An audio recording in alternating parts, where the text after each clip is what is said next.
must not have been looking, because that wasn't actually all that hard. Hello, Luke. Hello, Bragwin. Hello, Dream Whisperer.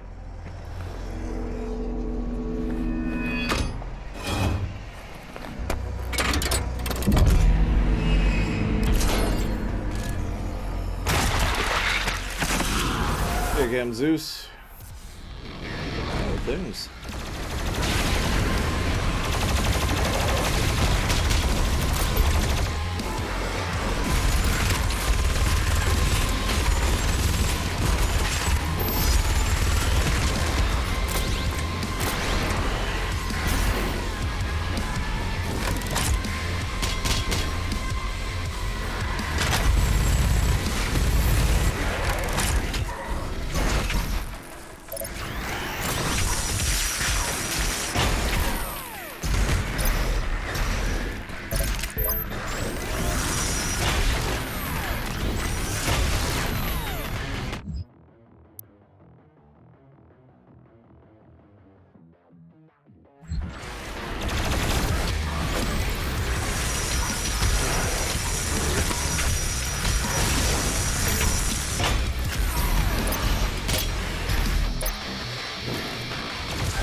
So it was easier, as expected.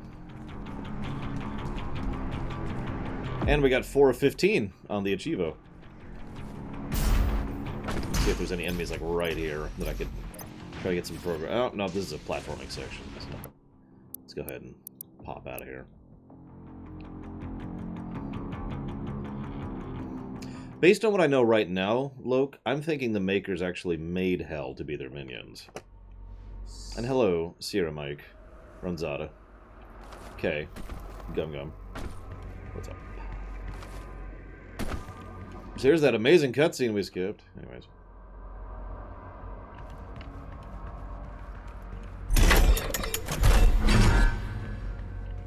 Now back to actually hard stuff.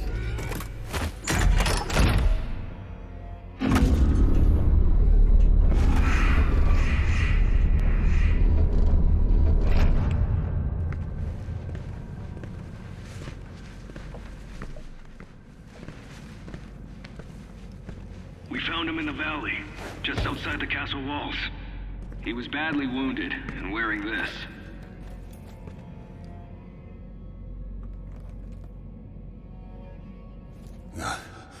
Guts. Huge guts. Kill them. Must kill them all. He has fight in him yet. In spite of his injuries. Send him to the arena. Let him be judged like the others.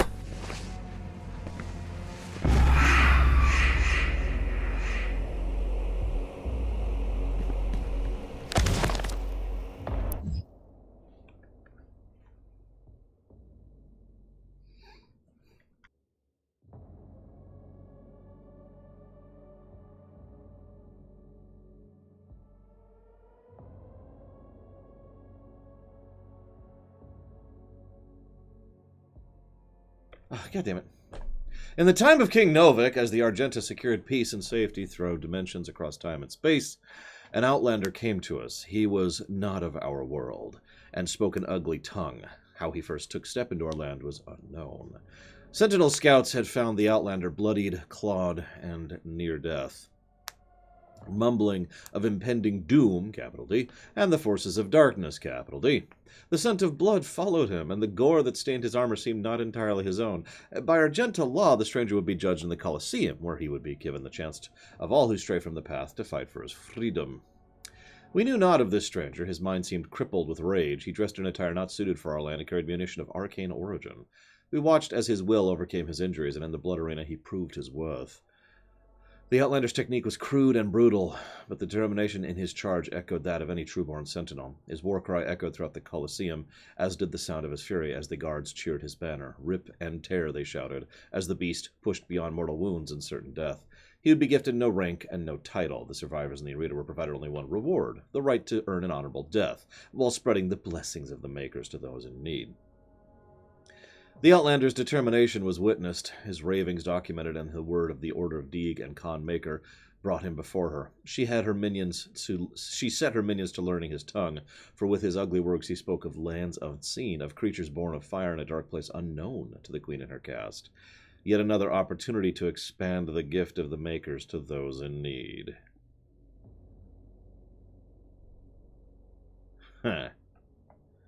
So, I guess I was wrong. Immediately proven wrong. The Makers didn't know about hell.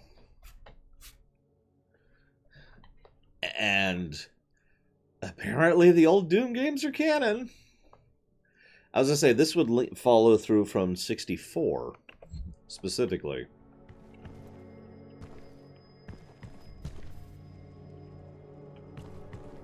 Oh, you didn't annoy me. I was just really confused by it, Falcon. I offer you, O great powerful one, a sign of truce.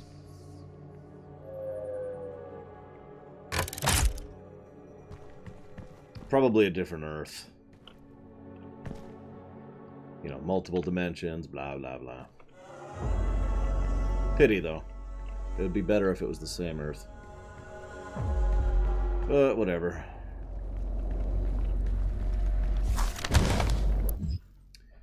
On the eve of the Black Star, the Dark Ones came from the world beneath our own. Not through ship or ephemeral vessel, but through the fabric of dimensions. Out of swirling, fiery gates came horned beasts from a timeless realm. First one, and then many. Crashing waves of evil swelled from the obsidian forest of the Argentian overlords. The Elorum clans from the eastern mountains fell first to the black hordes of the devils, and the city of Talorum was slung under the weight of their charge. I don't think it does, Nero's. We sentinels rose to meet the beast with spear in hand, the might of the Holy Fleet striking back at the demons. But the dark gates from whence they came gave birth to even greater hordes. A line of blood was drawn with the fallen of both sides, and the unholy wars began as the time of darkness came upon us. I mean, we fought the boss from Doom 3, like 8 times at this point, but other than that, nope. I know someone who really liked Doom 3, but I don't remember whom. They were in a previous stream, and they were like, yeah, and I was like, okay.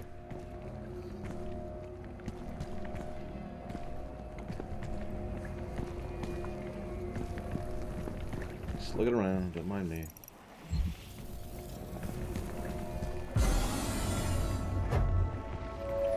I know of what you have left behind.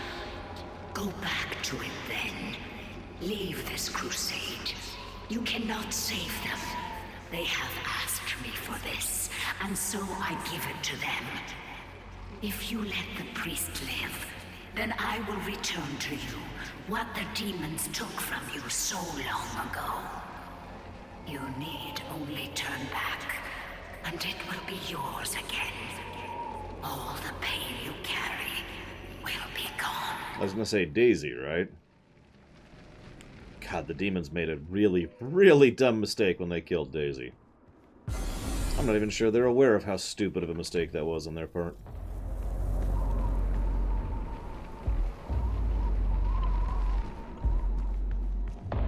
Notice we've gotten her attention now.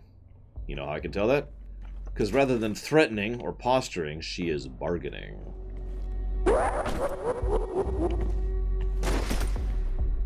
Thank you very much, an anonymous cheerer.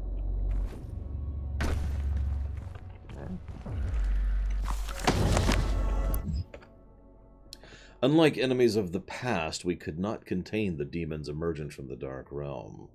Their weaponry was not conjured from machine steel, but from the essence of their very being, a dark magic not known to us in our many conquests. Had we grown overconfident, our victory serving to dull our blade as we drank in the glory of our expanding empire? Lost, we knew not how to prevail against this foe. The Maker gods stood perplexed, and our engineers and priests scrambled to find the advantage in battle we so desperately needed. Unknown to the enemy, we were pushed to the brink of defeat, and our gods stood with us as we worked to find an answer. The Order of the Deeg were the first to unlock the mystery of the foul creatures. The priests were able to capture several of the beasts and set about to identify the source of their power. It was then that the essence of the Dark Realm was discovered. Not wholly unlike our own, this power was the life essence that flowed through their twisted form and powered their attacks. It could be harnessed to power our own weapons, giving the Argenta the chance to combat the demons on even footing. The priest believed that greater knowledge of the essence we could discover its source and cut it off from the demons, to strangle their armies from within, allowing us to regain the advantage we required for victory on the battlefield. The Khan Maker gave blessings to our majesty and directed the priests to delve deeper into the mysteries of the Scarlet Elixir from the demonic realm, for she sought only to return balance to our universe. A proper assimilation was required, as hell stood beyond her influence. After great effort, the priests discovered more than they'd ever hoped for. They learned of the true nature of the demonic energy and how it could strengthen those skilled enough to harness its power. The energy coursing through the malformed bodies of our relentless enemy could be used to end life or enhance it. The power to heal, mend, immortality, knowledge, and enlightened faculties beyond our understanding. With the demon's life force in the skilled hands of the sentinel priests and under the righteous gazes of Khan Maker, our people would only rise to victory over the unholy horde that clawed at our walls. We would move to a higher plateau of existence, ushering in a new era of military science and industrial healing. No sentinel would grow sick.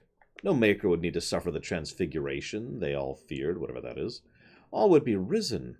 None would ever oppose our peaceful ways and threaten our world again. True balance over hell and its legions, over space and time. In this world and all others, we would dictate the order.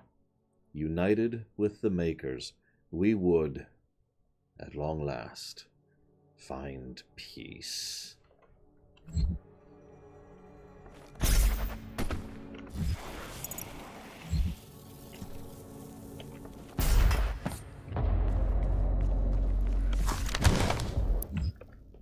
The Khan Maker demanded a tithe of the essence, and driven by her desire, the priests submitted themselves to her will.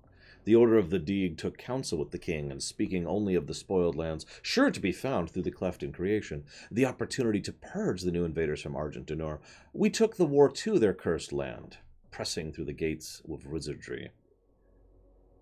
There was one amongst us who seemed to know the true nature of these foul demons.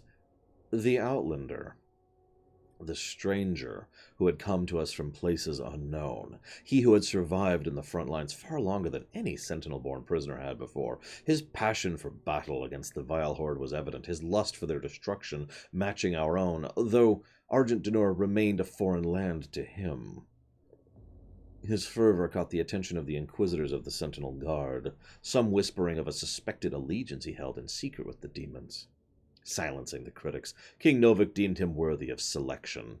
The signifiers brought a commission to our king, and it was decided he be lifted from the common rabble. No opinion, Gum-Gum.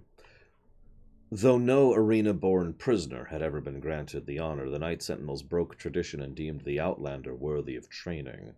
A number of disciples grumbled and chafed at the barbarian present in their ranks. But in the war with the demons, all opportunities for even the slightest advantage were considered as they witnessed the stranger spar with their hallmasters, and found him an undying, unrelenting compatriot. This man was an outsider, friend to none, yet rose each time he was thrown to the dirt of the circle, battered and bruised, his brow stained with blood. He rose with grim determination for the chance to face his enemies in armed combat again. Time passed as the stranger was instructed in the codified matrices of the Order, the ancient lessons of battle and brotherhood taught to all sentinels. He could sense the opportunity before him. Soon, all of hell would feel his wrath once again. Satisfied that he would not be a detriment to their prowess, the Night Sentinels granted him his wish as they ventured through the Hell Gates with the stranger in tow. They knew no rest, fighting in the unnatural elements and training under the blood moon of night. The stranger suffered exhaustion, wounds, and sickness, but asked for no aid and was offered none. 3 times the Night Sentinels ventured into the gate and back, and upon every return the stranger rode more capable than before. His gait locked in step with the march of the Sentinels, a disciplined and now controlled lust for demon blood ever present. The passing of years and innumerous battles with the devils indentured the stranger to the Argenta's mightiest warriors, and no longer did they condescend to him as a new-blooded conscript, for to them he had become a brother in arm forged in war, an ally, and a weapon.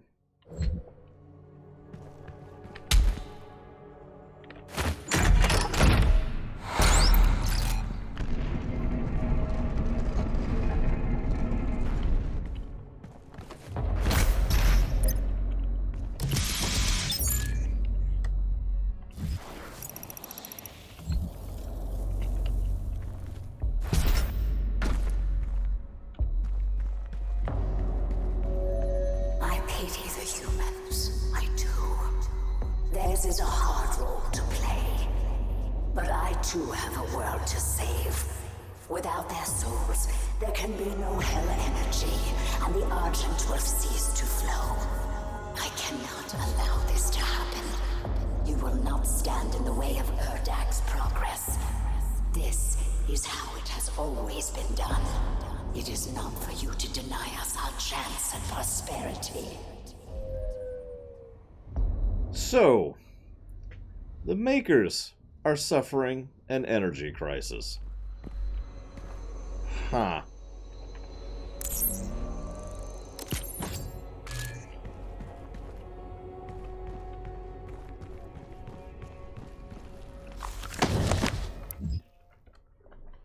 As we warred with the beasts, the Argenta society grew under the watchful eyes of the Makers, and through the endless power of the Essence. While our generals were consumed with the unholy war, our culture was marked by the beautiful potion the enemy had provided us, the sweet elixir.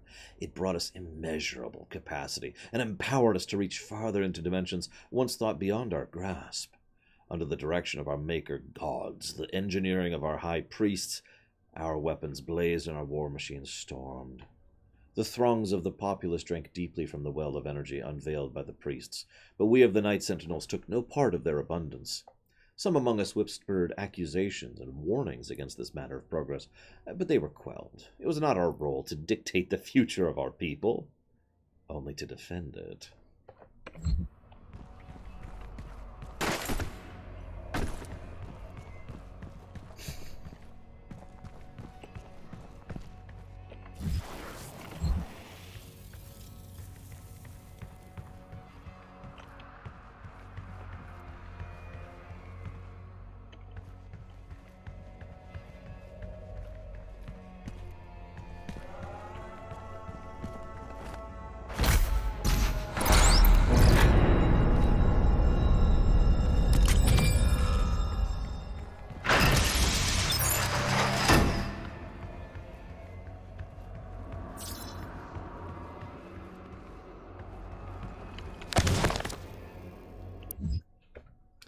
As the Black Star ascended to its zenith, King Novik sat restless on his throne as the howling darkness began to assemble just beyond the mountain rise to the east.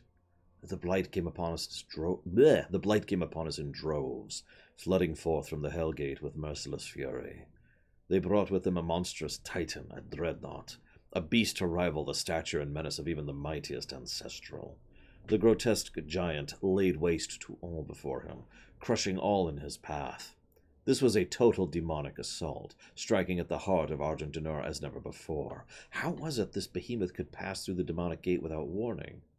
We would never know, although the Night Sentinels believed treason was at play. Caught off guard, the Sentinels scrambled late in defiance of the Titan and his horde, and with his coming the holy city of Tarsus Nabad prepared for judgment.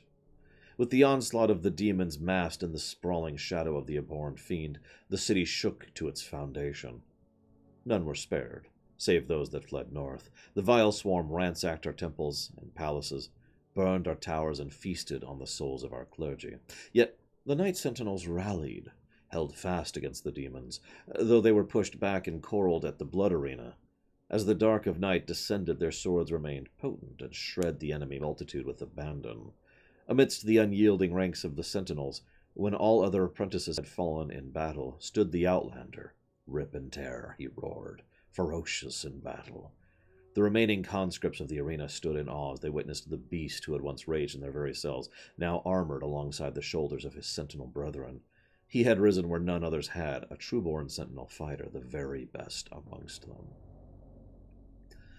But though the swarm fell before their assault, the Titan remained invincible, for none could tame the beast alone. In the hours before dawn, as the Night Sentinels weathered the relentless assault, the Outlander held his ground at the root of the great wall in the northern bend of the castle. Seeing his unending vigor, Samur, Chancellor to the Mother God, hurried the Outlander away under veil of secrecy and, for reasons unknown, submitted him to a rite untold. This was heresy, for Samur had received no consent from the Khan Maker, nor did he receive her counsel. In the Chapel of Purity, the Outlander submitted himself to the divinity machine. There, Samur Makur, the Sephirim known to us only as the aid to the Mother God, blessed the Outlander with fierce speed and power to match his will. It was the method by which this transfusion took place that was most uncertain to us, for we were of the knowledge that the Maker device bestowed unto the Argentus so many generations ago was to be used by the priests only to find impurity amongst us. How could it be that this device that was meant to cull the Sentinel breed out of its contaminants could be used to purify the Outlander's body and give rise to the one who would lead us into battle thenceforth? What rose from the holy coffin on that fateful day was not the impure abomination the Covenant warned us of. The hero within would become to be known only as the Great Slayer, the Time Walker, and the Warrior Khan, whose fire sword would blaze forth a path for the just and cut through the demonic horde with a vengeance that only a God King could summon. He rose unbroken by the ritual, his eyes burning with Maker magic. He took the crucible in his hand, and wraith fire leapt forth from the blade, as only it will when held by a true sentinel warrior king. In our darkest hour the Slayer had been chosen. Defying tradition and our most sacred laws and the will of the Great Khan herself, a stranger to our lands had been blessed with celestial might.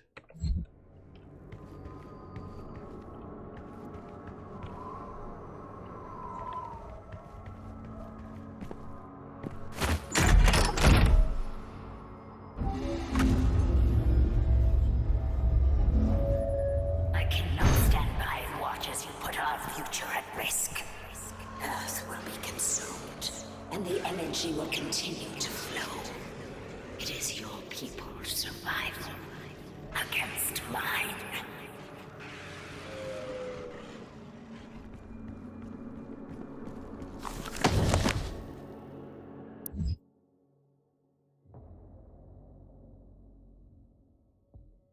Deeg Grav remains the most powerful of the Hell Priests amongst the people of Argent D'Nur, frequently visiting his ancient homeworld to lord over the populace. Arrogant and pompous, Grav calls for the bloodsport in the arena to entertain the fallen citizens of Sentinel Prime. Since the demonic invasion of Earth began, he has operated on the planet's surface along with his fellow Hell Priests to direct Hell's forces, but after the deaths of Deeg Nelox and Deeg Ranak, he fled to the safety of the arena. It was Deeg Grav who facilitated the torment and eventual betrayal of the Sentinel commander Valen, taking the keys of the Sepulchre of Elements and opening the vault of the sleeping wraiths. The ancient creatures were abducted, transported to Hell, and tortured to siphon away their power. He used the heart of Valen's son to animate the Icon of Sin. We knew about that from the last game. A Titan still spoken of in legend throughout Argent D'Nur.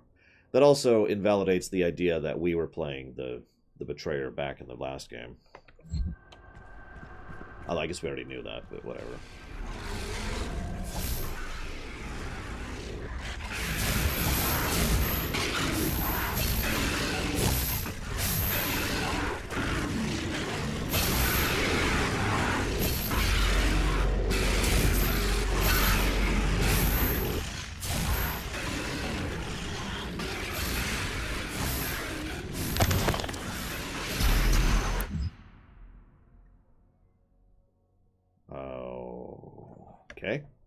This is a boss. In the years following the end of the Golden Age, competing factions of Argent D'Nur turned against one another. An insidious influence had beset itself on the Sentinel people, corrupting its once held sacred traditions. The Colosseum, once a place of honorable combat where prisoners of the Argent were tested for the right to fight in the front lines of their army, has since become a place of blood sport. In violation of Sentinel law, the priests have engaged a demon there, a merciless executioner used to enact judgment of their own decree. The gladiator, wielding an accursed shield which entombs the tormented souls of his undying master, remains undefeated in battle, infamous for the many lives it has claimed.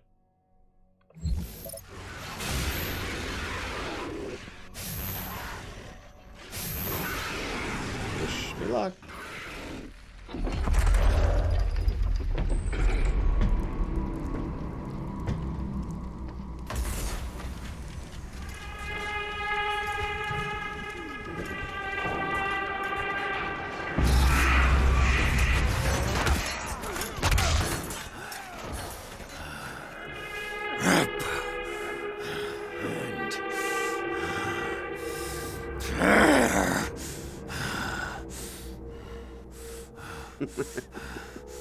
You'll make a fine addition to the front line, stranger. The demons! They are everywhere. Must kill them all! Dress his wounds and bring him to us. I want to know more about the others he speaks of. Yes, Your Grace. If Sentinel holy blood is spilled on these grounds, you will lose all sovereignty here.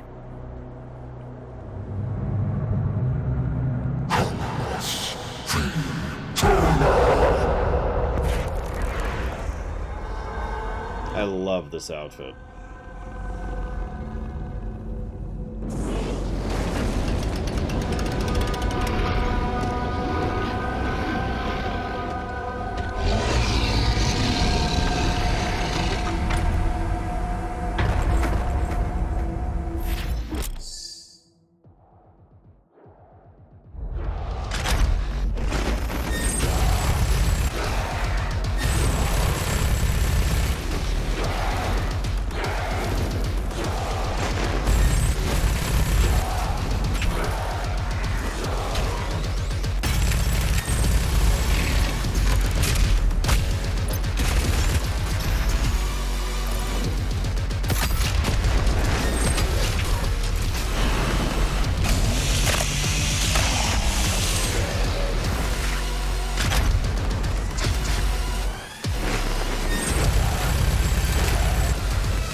stay down.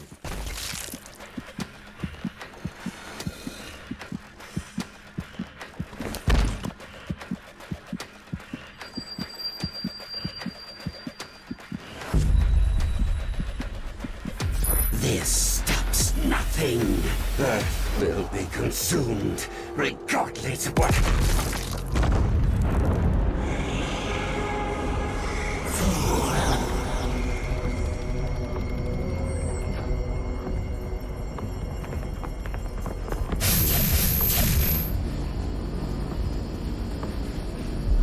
The portal is ready. We should leave immediately.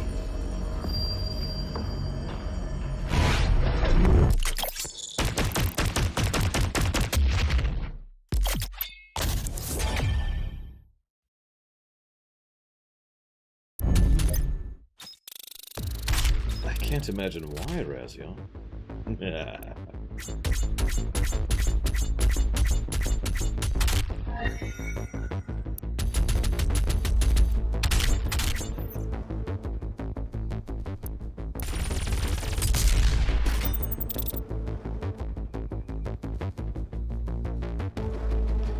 So yeah, now we gotta redo that, kind of.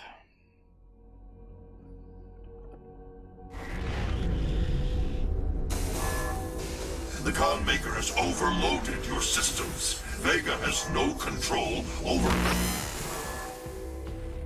If you had let the culling continue, the human race you fight to protect would have survived.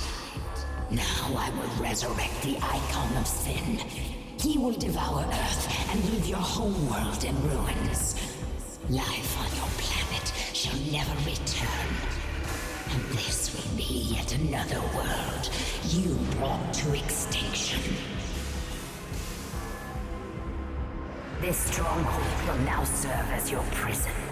With no power, you can do no more harm to our mission, and we may continue the work that must be done.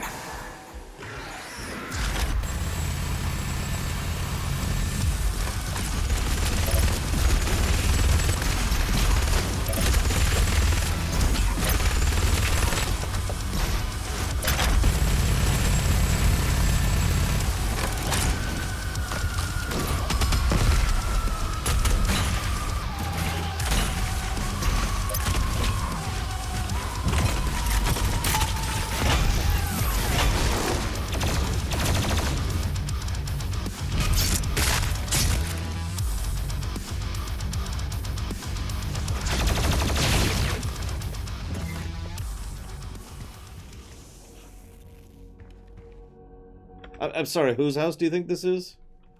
Let me reintegrate you with reality.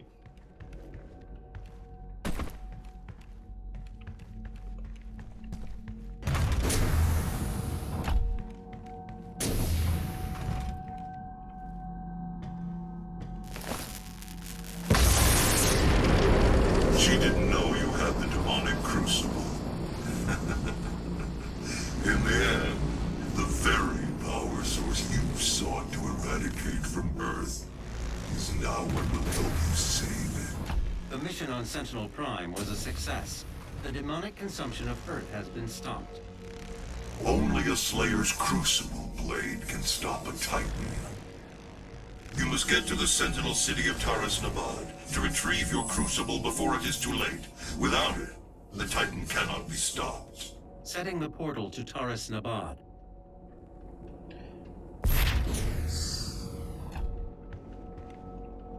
This is the Resistance Network, broadcasting live from inside the Arctic safe zone.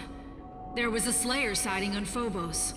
Eyewitness reports say that he was spotted inside a command center, and then proceeded to fight his way through the mortally challenged and onto the deck of the BFG-10K. This can't be confirmed, but many believe it was the Slayer himself who destroyed Mars in an attempt to stop the challenged from further advancing their position on Earth. We will post more information as it comes in. This is an ARC broadcast. This is the Resistance Network. Just making sure.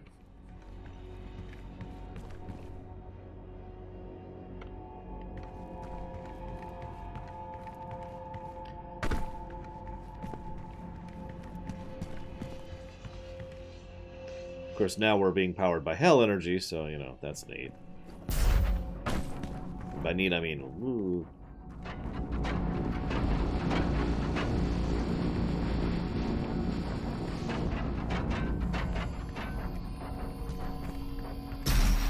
Yeah, I was about to say, I thought we only fought one Icon of Sin, Doom 2. And I don't remember the original treatise on exactly what its position was in the Hell Army. Although considering something can be turned into an Icon of Sin, I'm guessing it's just a general, effectively.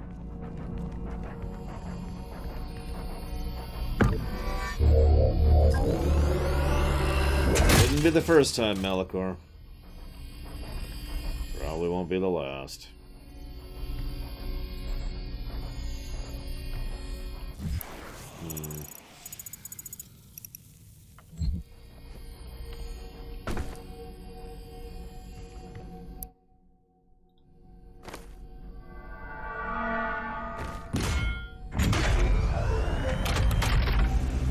I'm pretty sure Kratos would look at Doomguy and be like, whoa, whoa. So I'm sorry, what was the story positive you guys mentioned earlier? I was kind of focused on the boss battle.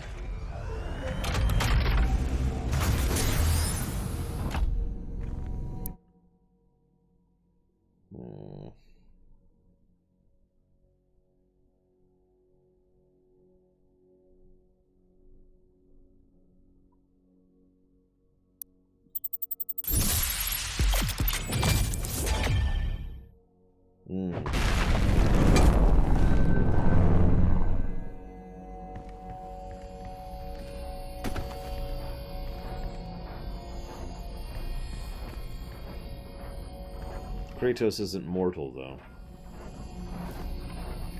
At least not at the moment.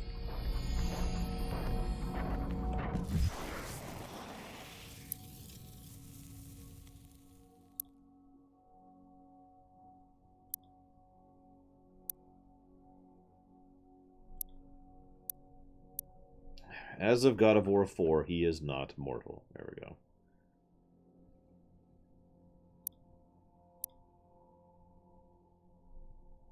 I don't think he does either, Logue. A rousing game of Pinochle, Malachor.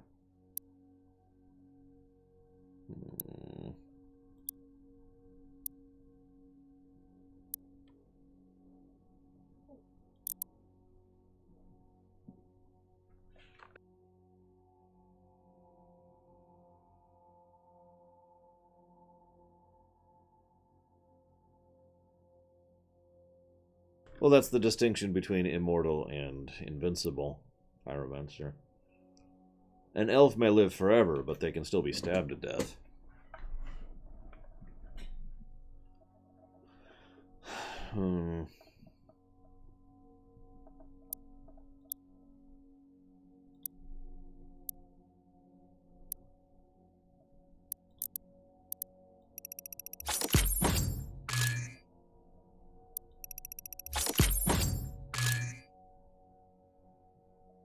Prowlers. Which ones are prowlers?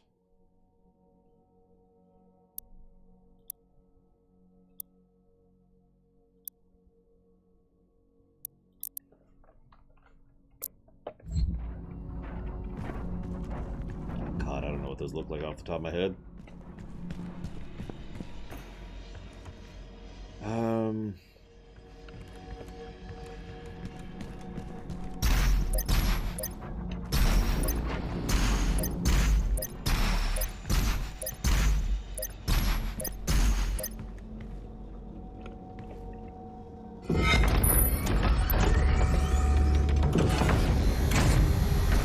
Don't worry, I haven't forgotten. I just want to lock us in.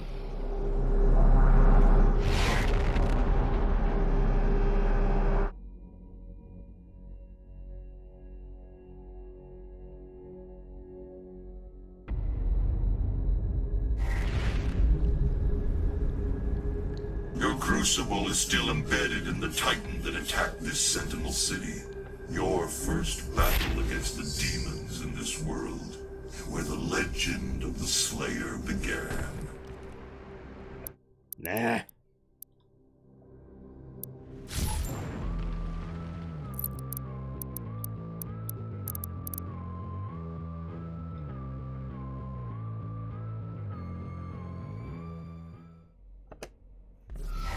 So about that cutscene we never got to see.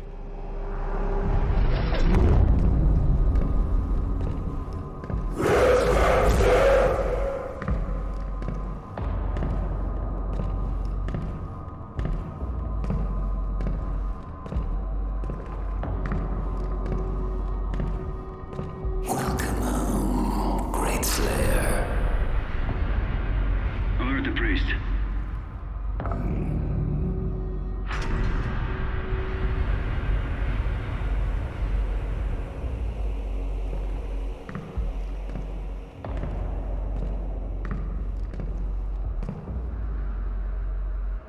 So that was the cutscene that we couldn't replay.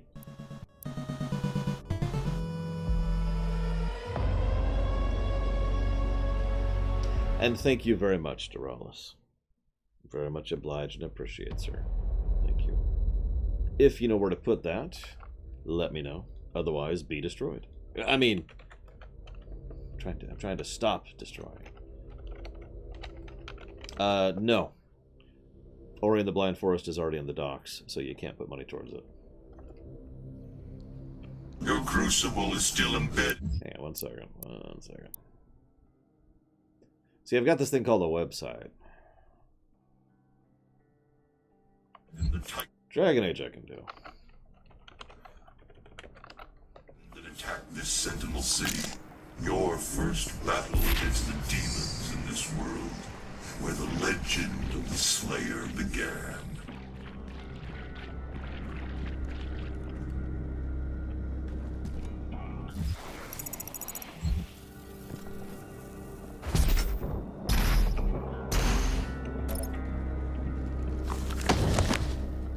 Taras Nabad. City was the crown jewel of Argent Dunor.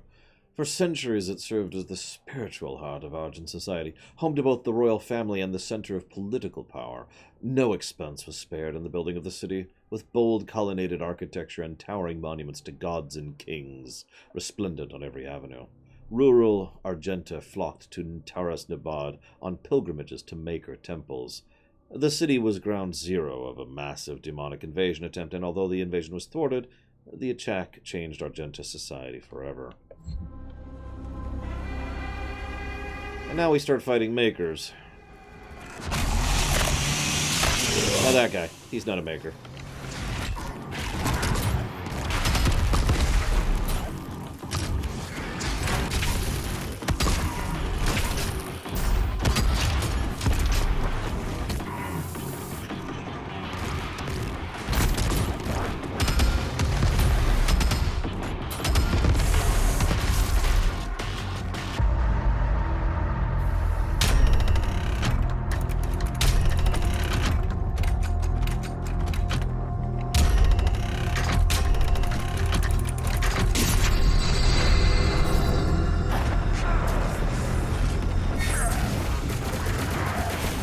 Oh, hi.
attack in Argenton.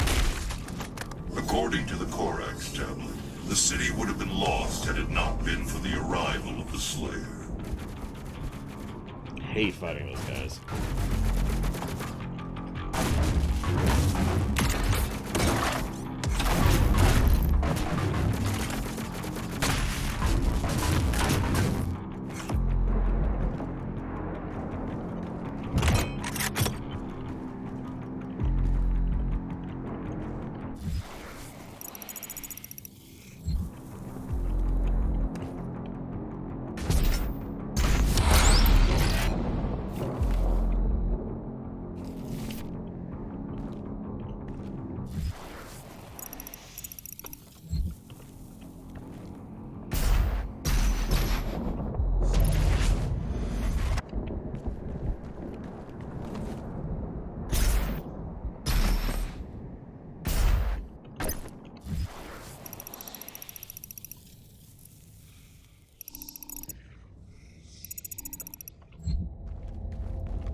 What was that, Malachor?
What? Oh, is that an archvile? Oh, jeez.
And I'm tapped. Oh, there's something I can chainsaw somewhere in this mess. That guy maybe? I can't even move! I can't. I'm just gonna die. I have no ammo. I am tapped.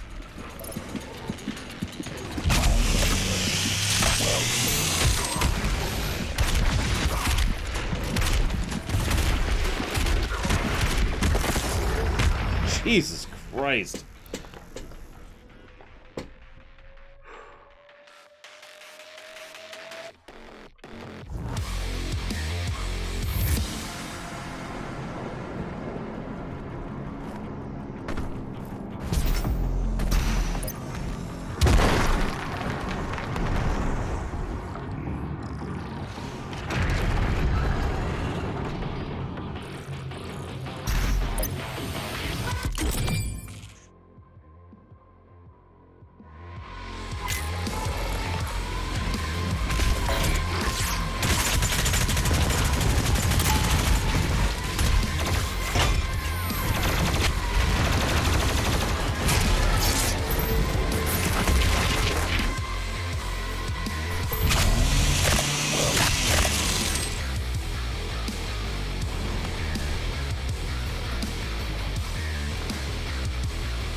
All that rage, and you couldn't save this world from itself.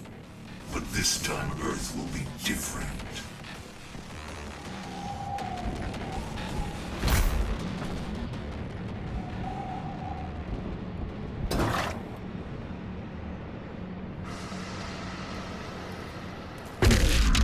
The audience. Gum gum.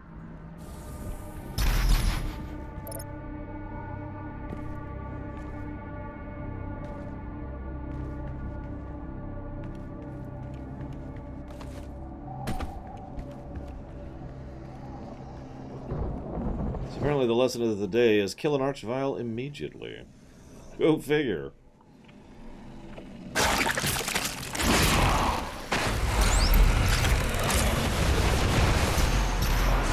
Oh god.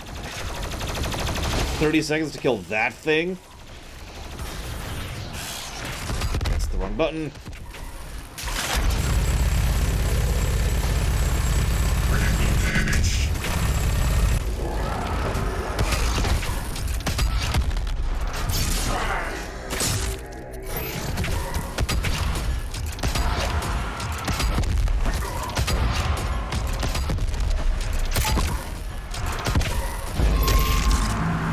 Damn. That's a mean one.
May have to, Dream Whisperer.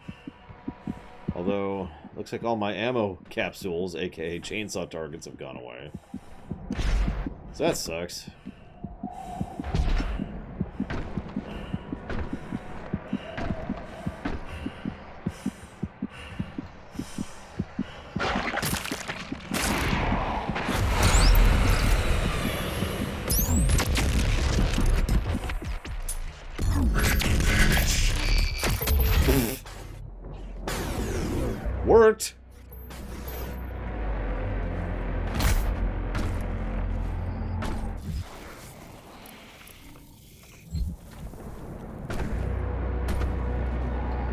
out of ammo now, but it worked. Of course I agree with mass murdering people. Come. Why wouldn't I? Don't be silly. Everyone, mass murder Gum immediately.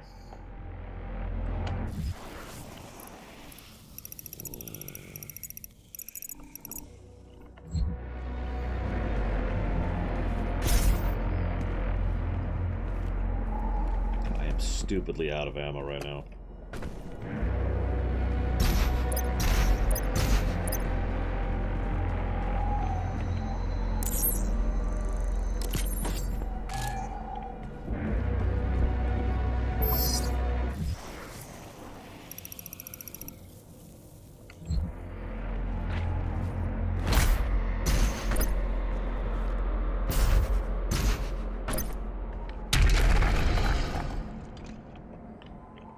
Now, maybe you didn't hear me. Or maybe you did.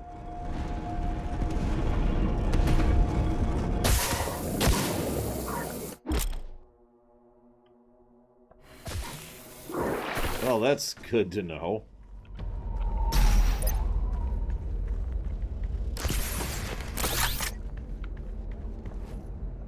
Well, yeah, I'm trying to end war in general. And that's why I'm killing everyone in the entire universe.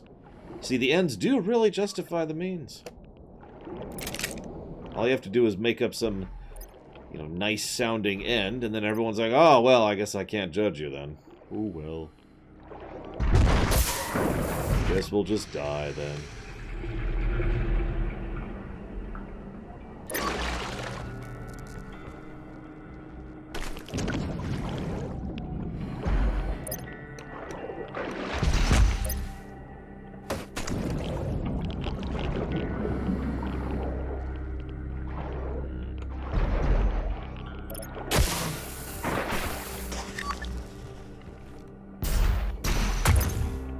I mean, just look at the villain of this game. All she's trying to do is save her civilization from a massive energy crisis that she's probably the cause of, knowing our luck, but, you know, whatever.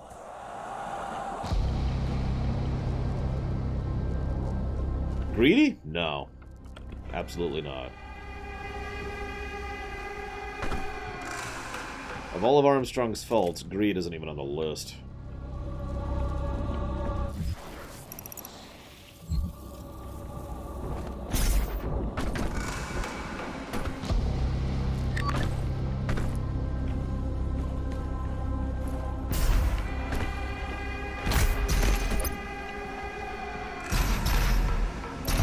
I'm already getting some very seriously elven vibes from her, though.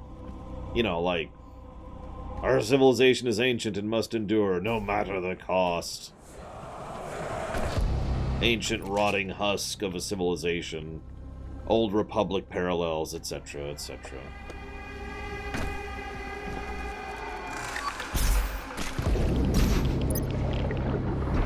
Alright, what incredibly obvious thing am I missing? Because there's something incredibly obvious here. And I'm missing it.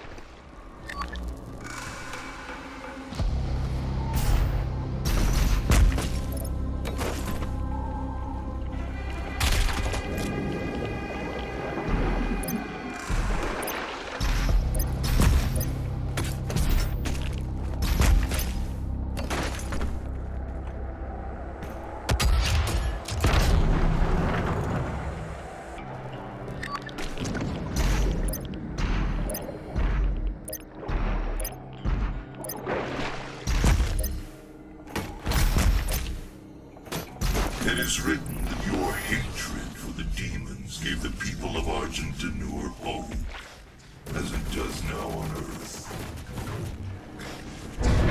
I don't know, hatred probably shouldn't give people hope, I'm just saying. Well, controversial statement.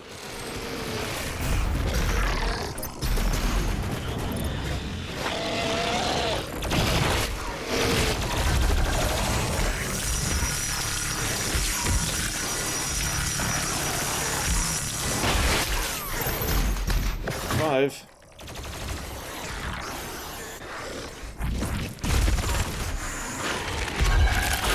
What am I supposed to kill those guys with?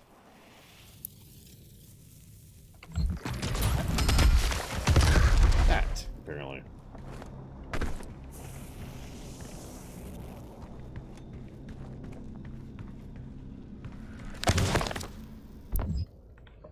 With the coming of the Slayer, the Night Sentinels took the campaign deeper into the heartland of the demons than ever before. Mighty Atlands were brought forth, tearing paths through the hordes of hell alongside the Slayer and his army. The High Priest, under the guidance of the Mother God, had found means to gain entry to the innermost regions of the demon world. With the Deeg's presence, new gates could be opened. Our war machines were unstoppable, wrought with Maker technology, enhanced by the very essence our enemies hurled at us as our armies drove deeper and deeper into the blood-drenched territory of the demons. Countless victories were assured with the power of the Slayer, for with the Alpha Infector at the fore of our pack, we brought certain doom to our foes. Through our hearts were pure, our purpose righteous. Unbeknownst to the fighters of Argenta, in our wake and under the veil of secrecy, the Mother God Welcome. Pay close attention. Hopefully you'll learn something. had sent Vigilant to build vast factories on the heathen's land, that she might gather the essence for further development. How this deception began, we would not know, for our focus remained on the hordes of the underworld. Why, then, would we stoop so low as to consider our Mother God of betraying our covenant? The Khan Maker did not seem at ease with the unforeseen rise of our Slayer, and the Seraphim who had birthed the Destroyer in secret soon vanished from Urdak, perhaps exiled for his heresy. Our legions rose unfettered under the unquenchable rage of the Doomslayer. His design led the Khan Maker to find profit in his endorsement. It soon became known the Slayer was the Maker's god machine, a holy relic reborn, sent to bring the Maker's word to the wicked and smite those who would seek to harm all those who followed the path to Urdak. With the Slayer unwittingly cleaving a path for her, the Mother God siphoned the essence, processing it beyond our knowledge into the fuel that would become known as ardent energy. The Slayer cared not for polity. He took no interest in the workings of our people, but set his task only on his desire, the destruction of the demons and their world. He no longer spoke, for reasons unknown, though it was understood he still possessed the ability, offering only guttural hefts of anger as he inflicted pain on his enemies. For years he marched with the Night Sentinels through the fires of the demon lands, and every return to our homeworld found much changed in Argent Denor. Should any be blamed for apparitioning to the Sentinels, it is in this. In our fervor we were negligent of our people, and did not see the rising tide of evil our crusade empowered. We knew only the enemy laid before us, and the wealth of Argenta at our backs, and did not pause to seek the cost and method of this progress. Dun dun dun.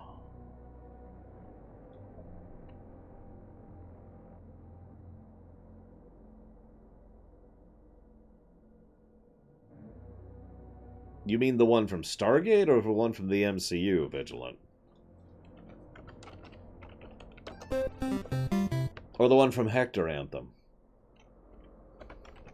Now, the Hector Anthem civilization, they're pretty terrifying if you think about it.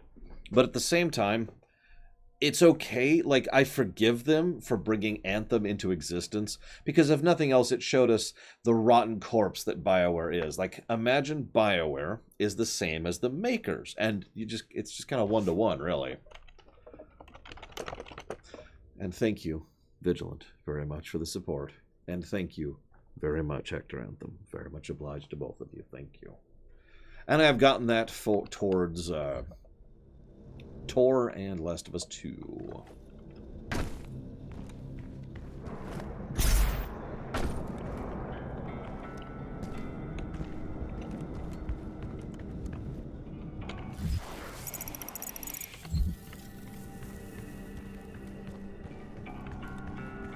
Not really, Baron. I'm trying to do some achievos as I go. Masteries, to be more clear.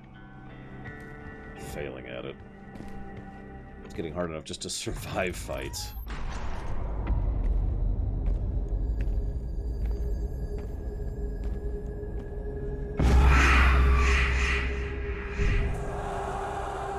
We must move. Quickly. There are those who would seek to stop this. I offer you a gift. Take it. It will give you strength. Help you on your journey.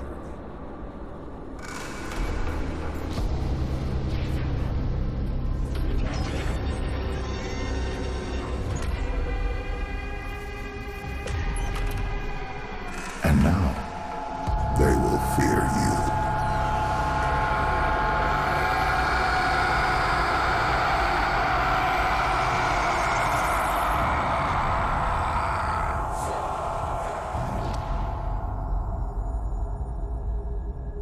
I mean, that was a flashback. We trusted that guy.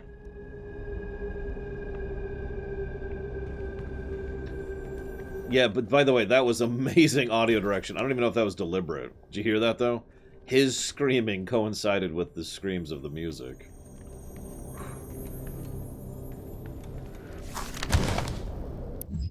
The Divinity Machine, with the infinite conscious matrix of the all-seeing maker God-mind, there exists every potentiality, every predictive variable of possible future timelines, each one known to the Maker Collective with omniscient, inextricable clarity. The God-mind surveys these timelines, watching them form and expand exponentially, like fractal patterns in the fabric of existence. Amongst these infinite possibilities, only one constant appears amongst them, unchanging by the flowing data of endless variability. That of the prophesized destroyer, the one who would bring about the destruction of the Makers in Doom 3, or rather 6, when that comes out. God, let us go crush the Makers in Doom 6. I don't even know that much about them, and already I really want that.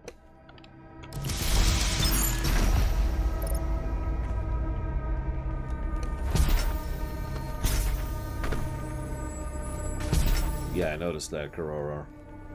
I wish I knew what the voice actor was of the guy who just empowered us, too, because it did kind of sound like Darren DePaul, a little bit.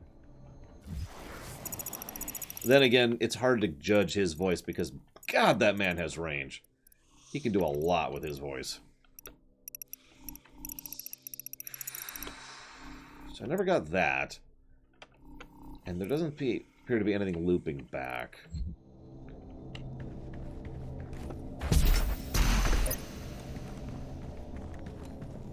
I saw the last Doom movie, which had exactly one good scene in the entire film. In my opinion. It helps that Darren DePaul, like I said, is just a great actor. I've heard him do a wide variety of voices, although, of course, the ones he's probably most known for is when he is Doomy.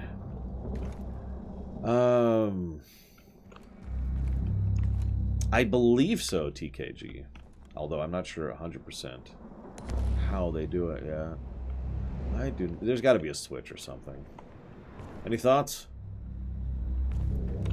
The manliest voice? Well, other than me, of course. It would probably be whoever voiced Sovereign over in Mass Effect 1.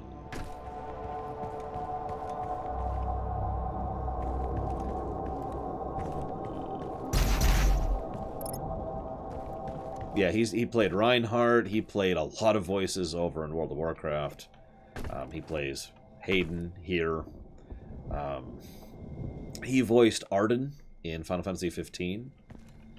A villain, but a different type of voice usage than he normally does, so... I don't know. Bragwin, I'm not sure anyone else deserves to be called Elmo. Ooh, okay, that took some work. Hang on. As I get older, it's harder for me to do the Mickey voice, as I call it. I used to be able to do it really well. And I've kind of lost it over the years. So I never got that, and there's another one, and it's like up there, basically. Oh yes, he was also J. Jonah Jameson in the recent Spider-Man game. Which was awesome.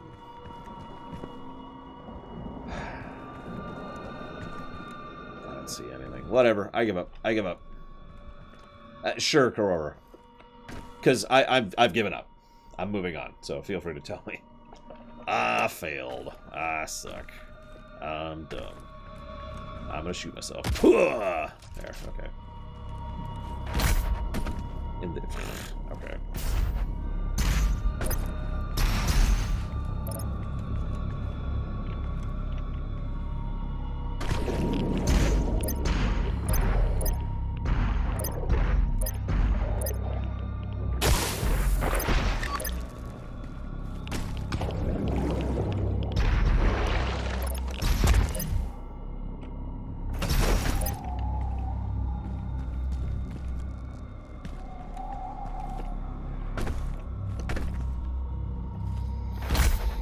I don't remember Malachor, but he's a good actor too.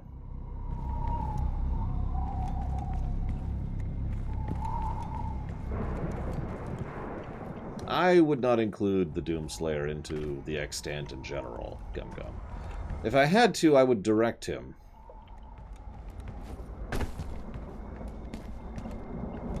Well, there's only the one statue, so it's gotta be... Oh, okay.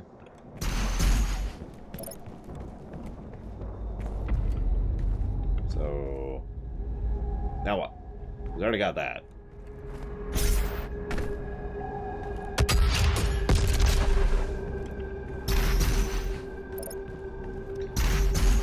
Well, Doom Guy is kind of a little collateral damagey, and the Empire in general is kind of anti-collateral damagey. Also, as we mentioned before, something like... Oh, for God's sakes. You said opposite end last time. Something like Doom really shouldn't be taken seriously. Truthfully. Because if you do, it starts to get really dark and horrible.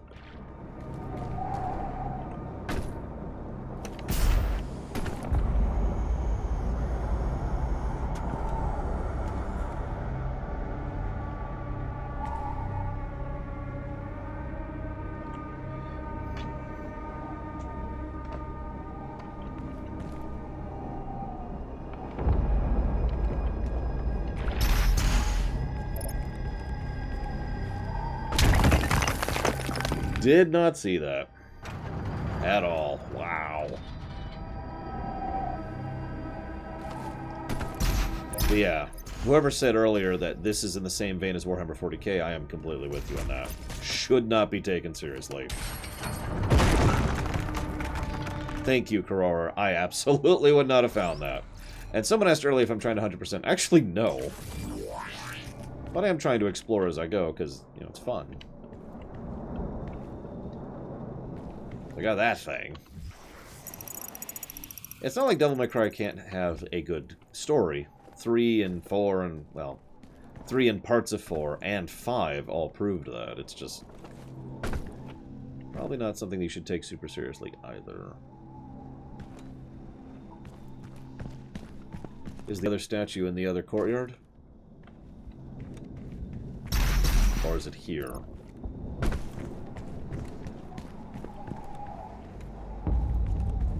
Okay, other courtyard. So let's go back to the acid pit.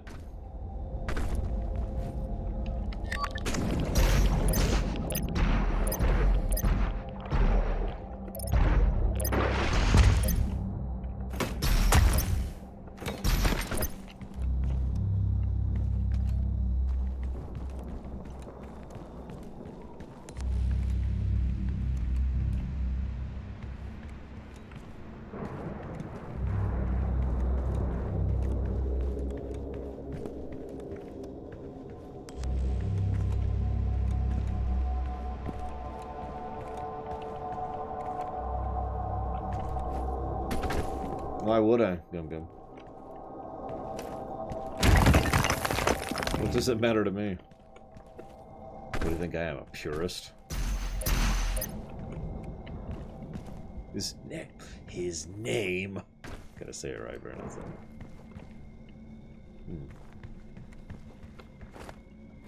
No, if there's one thing I am not, it's a purist. Oh, duh, I didn't even see that. God, you can tell I'm just kind of getting a little over here.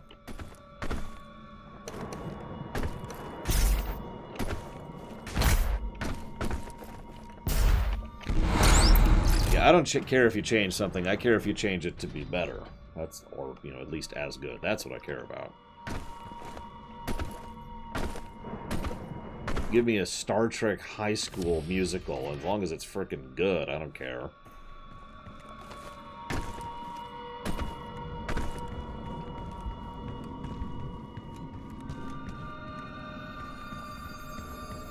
Okay, thank you again, Korora. Yeah, those... Like I said, I gave up on those. I washed my hands of them.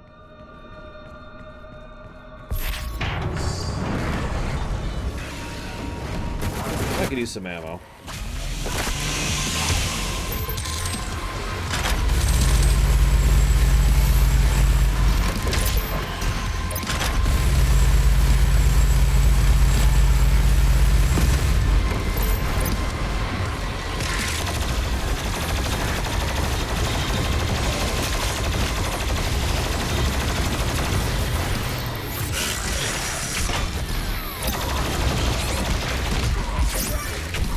dang, I can't even move! Body blocked.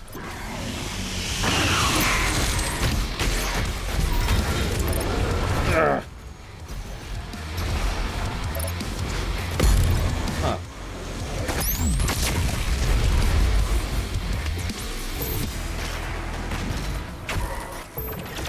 Yes, as soon as... So, one of the tooltips earlier said, if you see BFG ammo, it's probably safe to use it. And that's why I went, huh, as soon as I saw the ammo. It's like, oh. Okay. The BFG for all your problem-solving needs.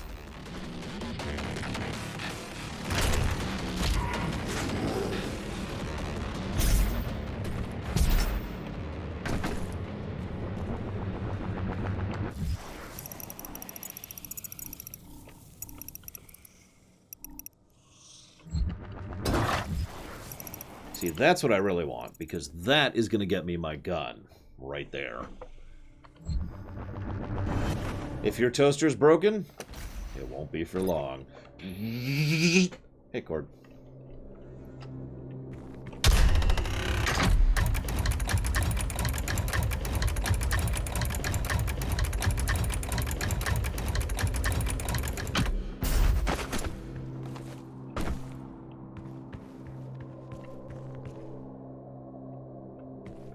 Yes, we are trying to get the Unmaker, which I have no idea what it's going to be like in this game, but I am intensely curious.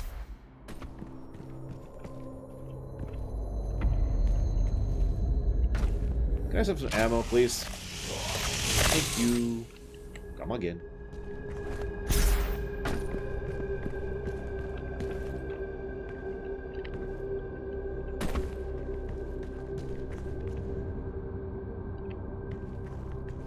Double checking.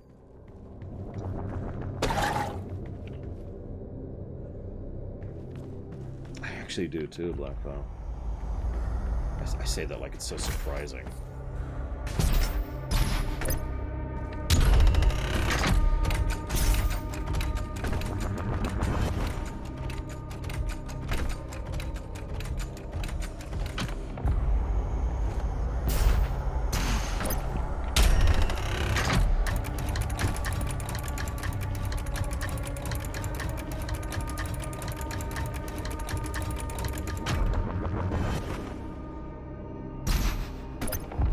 I'd have to really work at it to pull off rip and tear. I never tried it, TKG, so I can't have an opinion on it. It seemed like a neat idea, but everything I read was not positive. But again, I never tried it. So I don't know.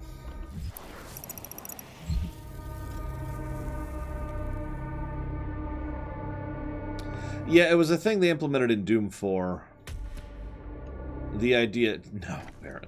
I don't think multiplayer's even on right now. It was an idea to help people... It was basically like a map creator, but way too simple. Where you would just snap chunks of map together, rather than custom craft a map.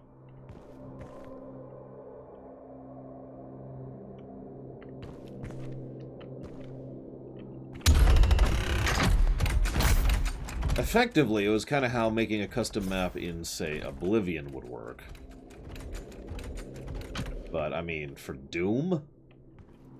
Which, I actually looked it up, consequently. Doom really is the originator of PC modding as a thing.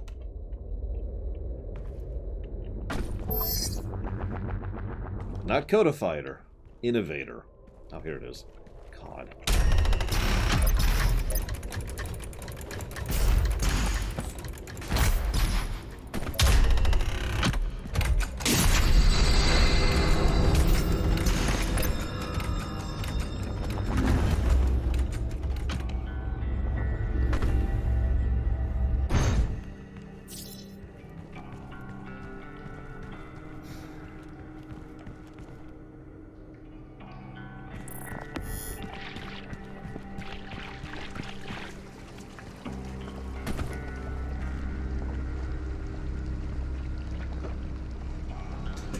I know, Gum Gum. I once voiced half of a game by myself. I do not recommend looking that up, because it was terrible. Yeah, like, Snap Map isn't really a bad option for, like, starting off, you know? Getting people's feet wet as far as custom maps. But they really should have proper map tools, especially for frickin' Doom.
Was it 4 years ago now? Oh god, I can't even remember his name. I think it was Carmack. Actually used the Doom tools to make a new Doom, like, campaign map pack. Anyone know what I'm talking about? It was good stuff, too. Brutal. Horrifically brutal. It was Romero, okay.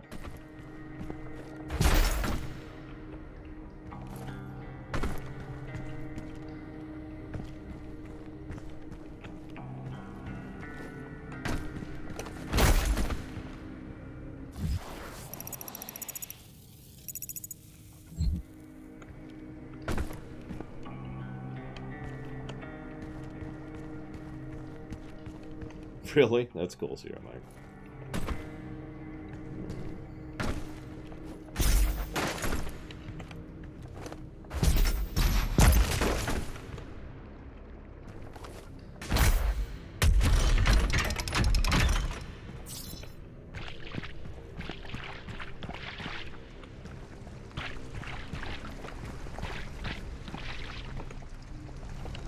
God, that sounds really good, Cord.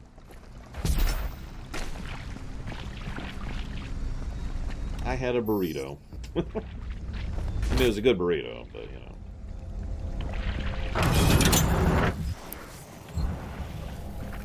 Alright, time to die. Especially since I am having trouble concentrating for some reason. Wish me luck, this is the last one.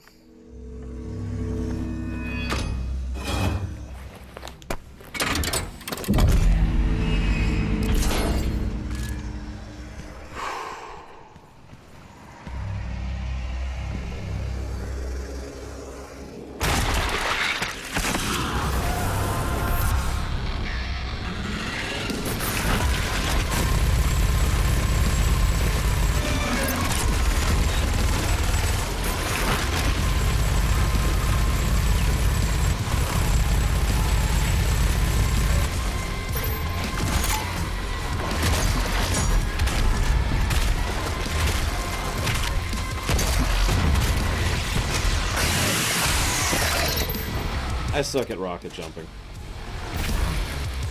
Especially in Team Fortress 2.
Yes, I'm being greedy. Shut up.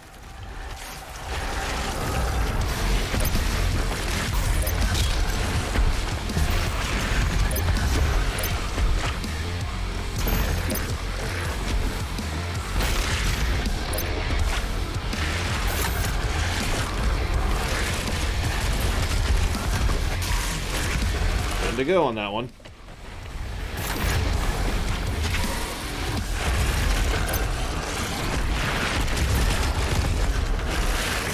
Nine to go.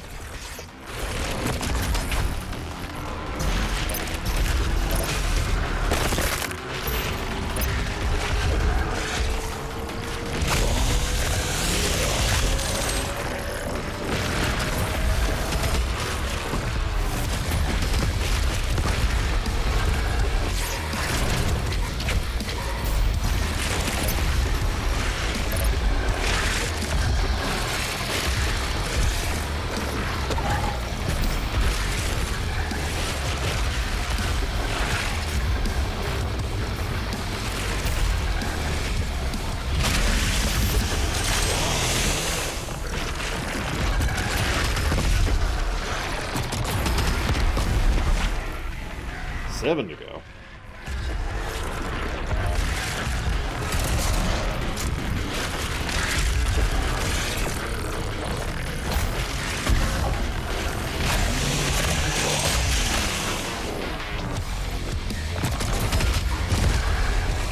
Six to go.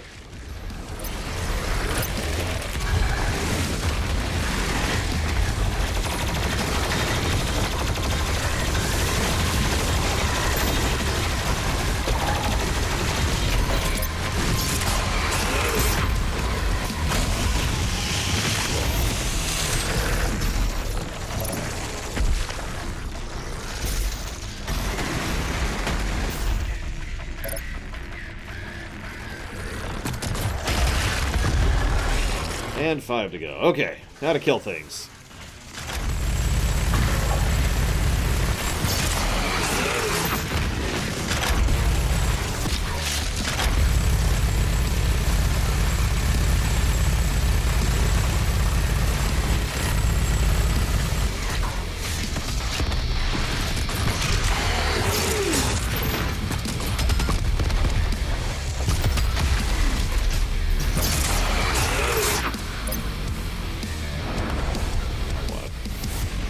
Of course.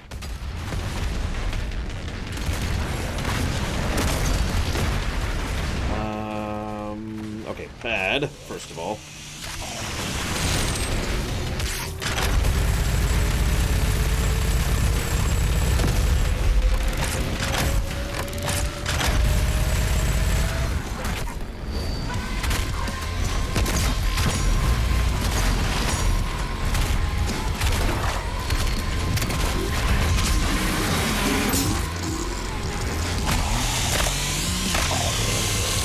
General Spinobi.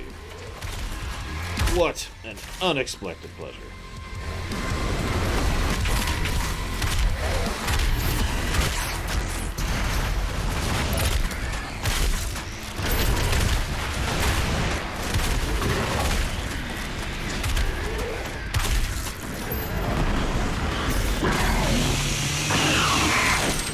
I think you're right, Sierra Mike.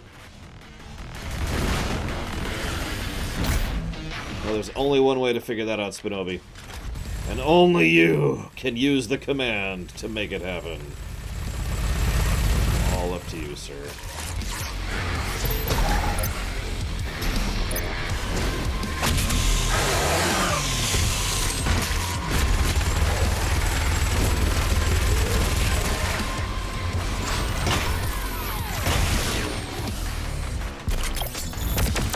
Nine more in that one.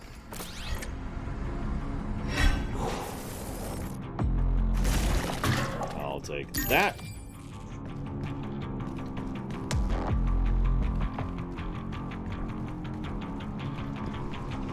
It's hairier than it should have been because I was being greedy, but whatever. I really wanted those mastery progress.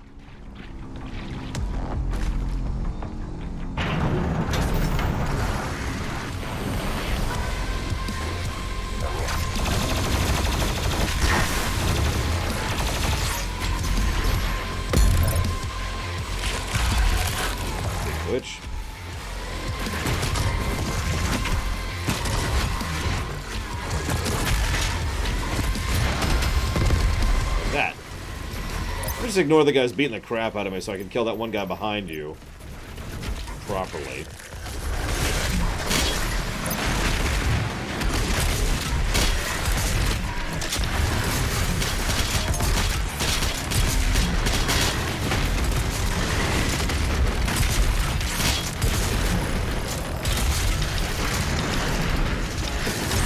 Oh my gosh. Okay.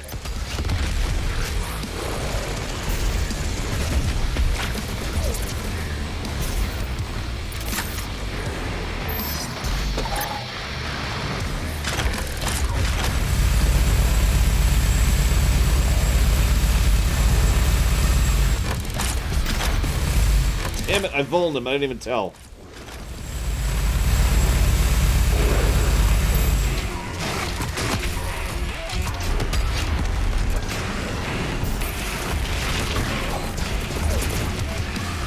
There's an archvile.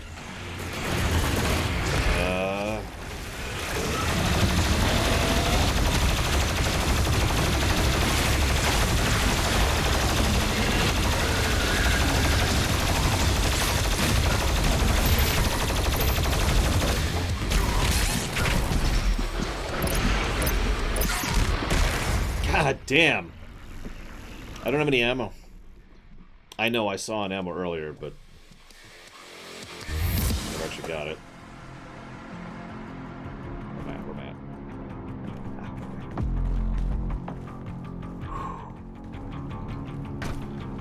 I? Oh, maybe I picked it up somewhere in that mess. I'll blame the strawberry jam, because I really did not notice. Holy crap.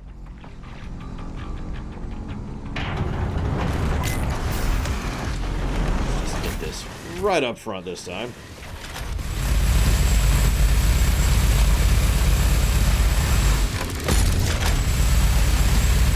Snake guys are the second most annoying enemy in the game.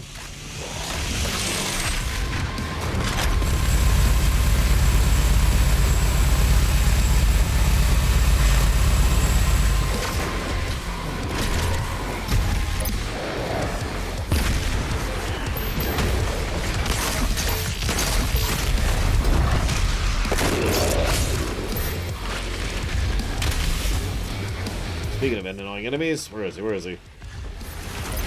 There he is. Hey, buddy. The most annoying enemy in the entire game. Where is he? Screw it.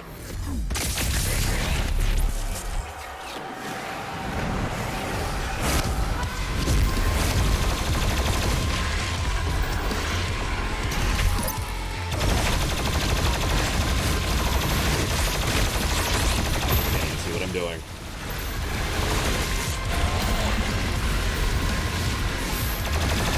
Where is he? Lost track of him. Oh, okay.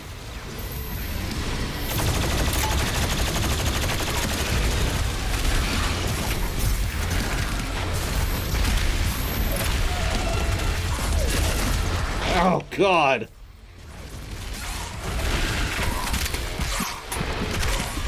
Any ammo right now? That's a no.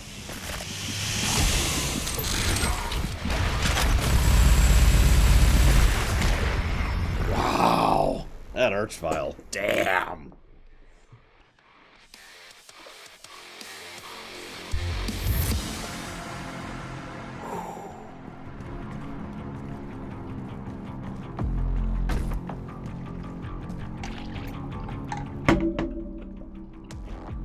Hey, whoop, I'm going the wrong way. Where am I going?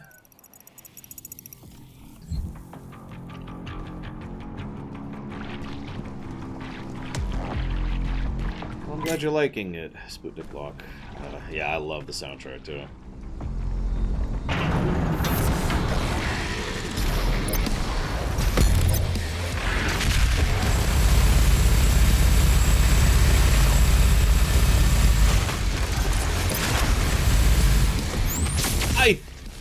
That was a misclick. That was a straight misclick. Wasted my BFG ammo.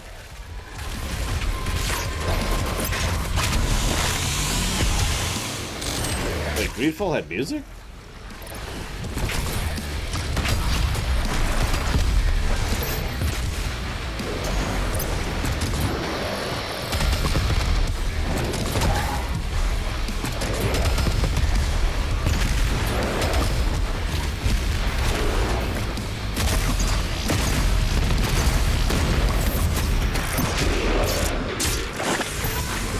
No, I don't think I do, and I never will, Burns.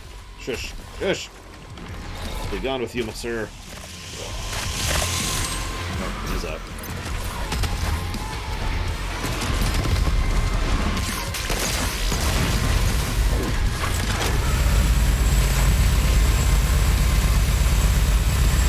Okay, he's down, he's down.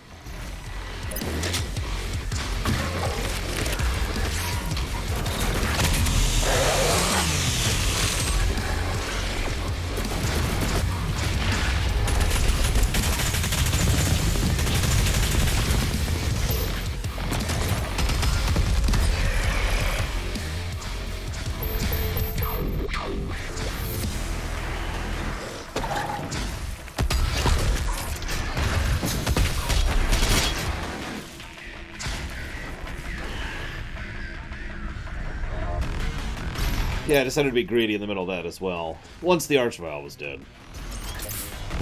I like them, and I also like them, TKG. They're neat but unobtrusive, and cool, and they are also rewarding.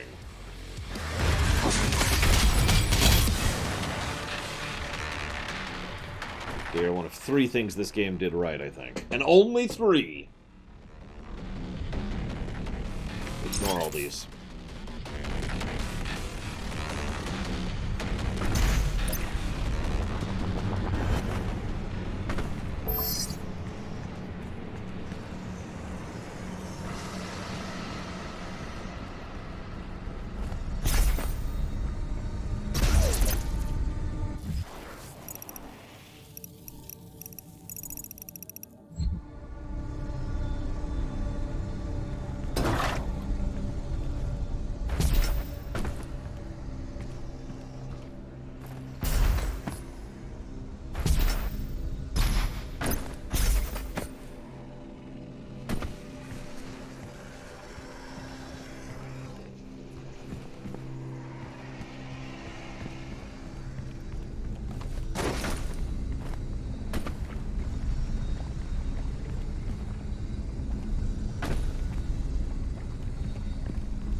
If the Crucible Blade is removed, the Titan will rise again.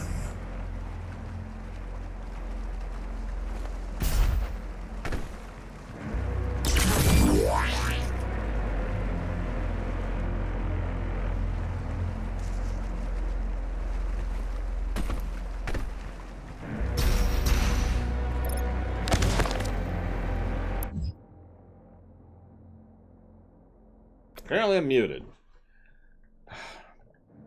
I've been talking for like 2 minutes about how I'm not fighting that ever. I could kill that thing. I cannot kill that thing in 30 seconds. Yet as the Slayer and the Night Sentinels battled the demonic host, their failure to act outside the confines of their duty allowed the rancor of the Essence to grip the Argenta. It was on a mission deep within the boiling seas of the Netherrealm, where the Order of the Six reside, that a company of Night Sentinels learned of the Khan Maker's true dealings with the callous beasts. By Maker design, it was kept secret from the Sentinels and Argent people alike that the essence we had grown so reliant on was comprised of the very spirit of our brothers and sisters who'd fallen to the vile creatures. So I've actually... I'll get to that in a second. The truth has been uncovered, and all beings who found their end by the demonic horde would be a vassal of the hellscape, their flesh in time twisted to the very demons we fight, their souls extracted to create the essence that powers their world and ours. The victims were the enemy, and the enemy would become us. Oh, that's even worse. The soldiers stood in awe at the base of a factory dedicated to such action, a place where the bodies of the slain were sorted and processed, tortured for the mill to have their souls extracted through sinister magic, enormous vats of pain and suffering, ethereal energy, the haunting sound of lost souls awash in eternity of servitude, transformed into energy to power our struggle against the Dark Realm and its malice. But worse than this grim reality was the discovery of the machinery which was used to enact the vile process our fallen had been subjected to. For it was not by hoof and claw that this blasphemous technology came to pass, but by the hands of the Argenta, guided by the Mother God's desires. We had fallen deep within the grasp of the enemy. What we had fought against would not reveal itself to be true, as without countenance we could hold no sway over the Argenta populace. Regardless, the honor of the Night Sentinels would have to hold up the verity of these claims, and the Mother God could be our divinity no more. In secret corridors and clandestine conference, the Night Sentinels would find those among them who similarly distrusted Essence and had foretold the swelling corruption. Once the truth could be shared, the skeptics became members of the Sentinel insurrection, and the breach between holy and unholy Argenta began to grow. So hang on. Argent energy is tortured souls. And all tortured souls become demons.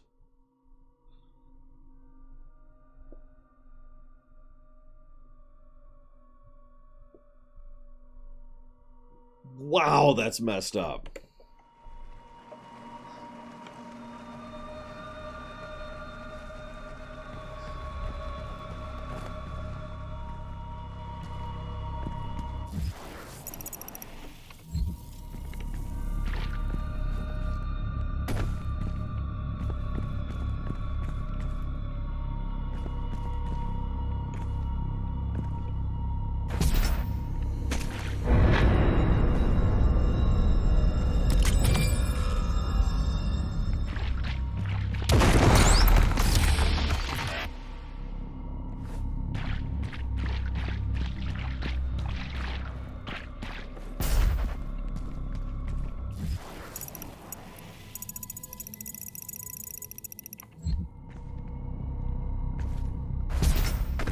Sure, Siddicusis. Sorry, you caught me in the middle of reading, so, I was slightly distracted.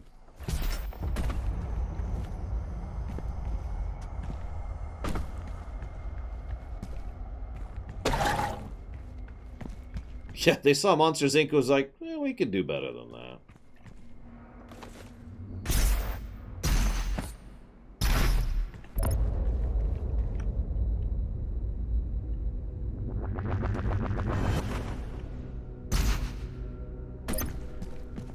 White and black are my favorite color. I don't think I have a favorite type of medieval weapon. Axe, flail, mace, spear, scythe,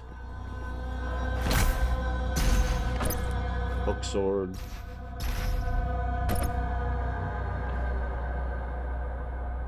Alright, well, this is gonna be fun.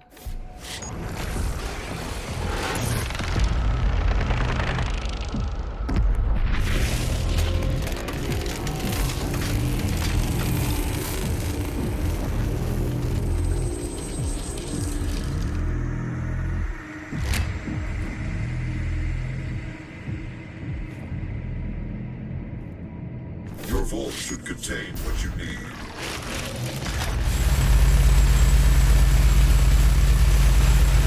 It's not true. Daisy isn't in there.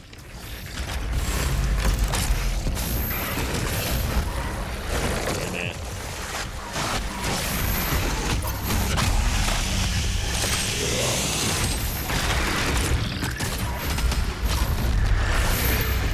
One more. Done! I don't know what I got, but it's done. That mastery is complete. Okay, now let's start living.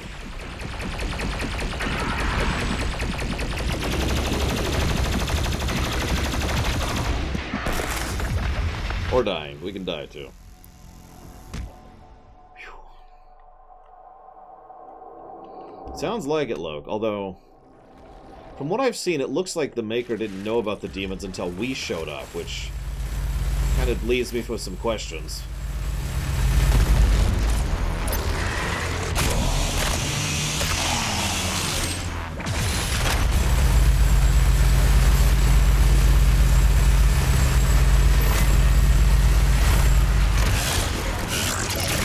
Do you mind?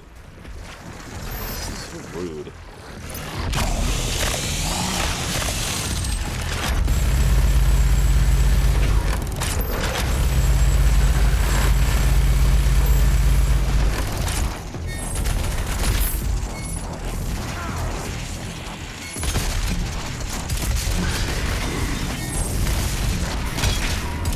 Wow, that actually did something. Get out of the way, you stupid dog!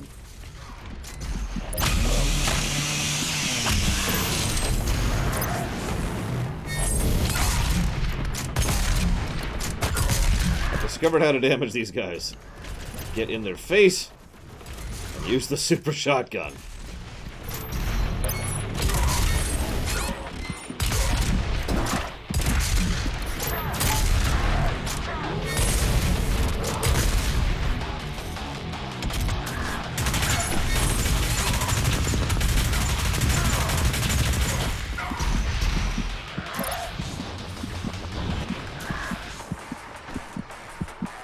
There he is.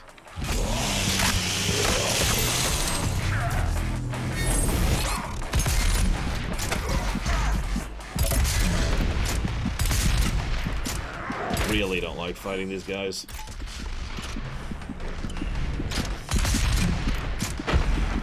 Really don't like fighting these guys.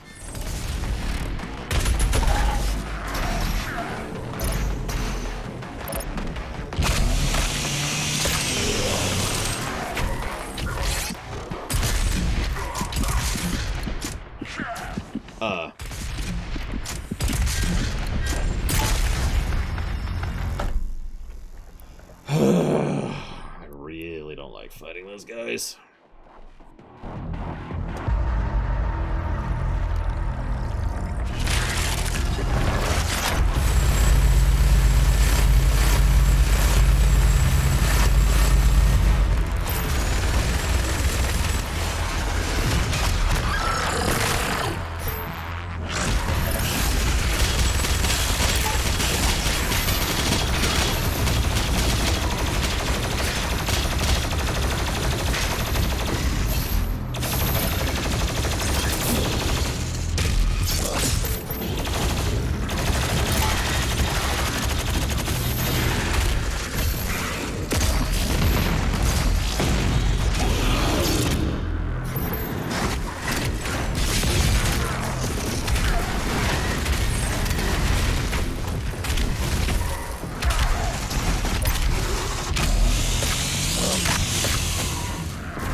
We're on easy, by the way.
See, now I'm just getting bored.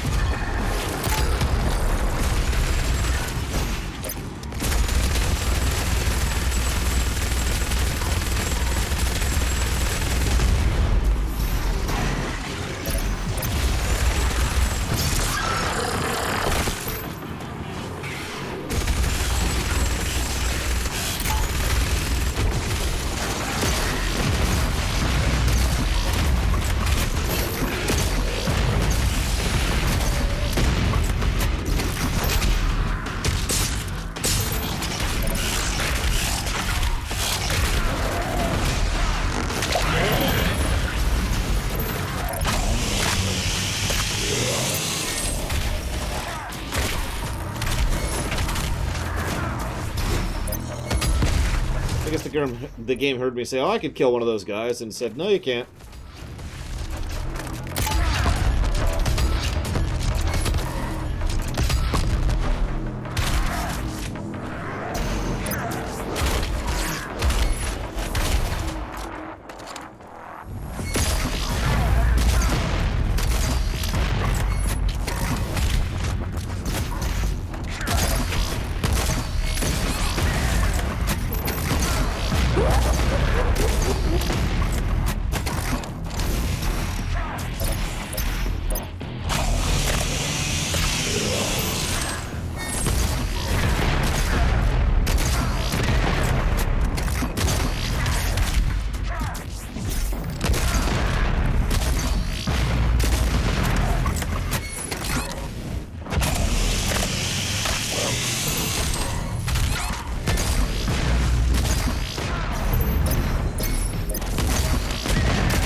that was bull.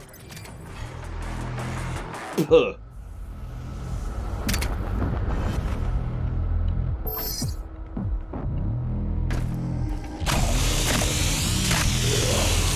Thank you very much, Command & Conquer 2.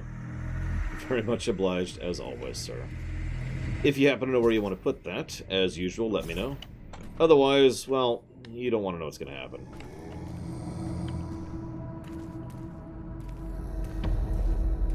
I'll give you a hint. It's going to be this.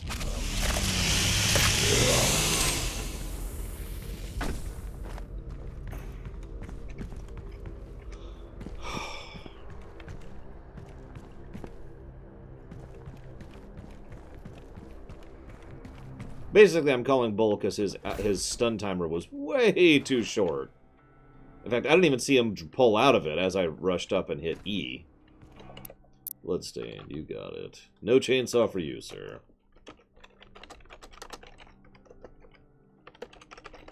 And thank you very, very much, sir.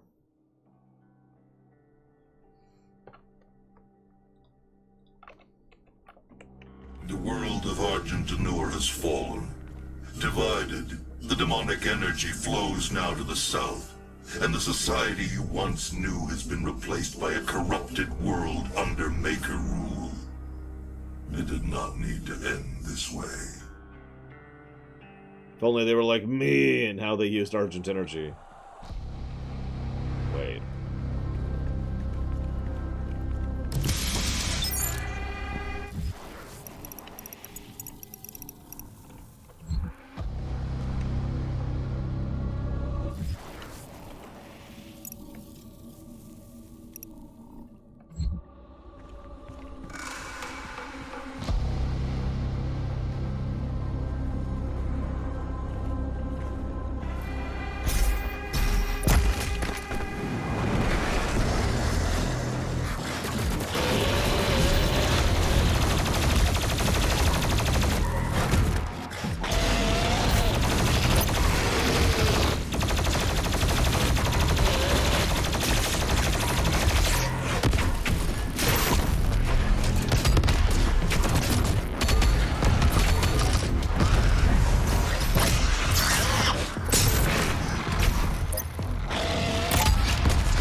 I need 7 more, I think, at this point.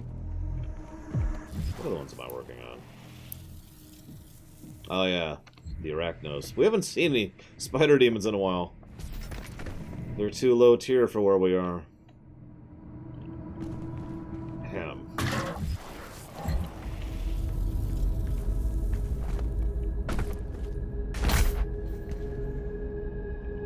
Oh, the rocket thing allows us to lock onto multiple things at once.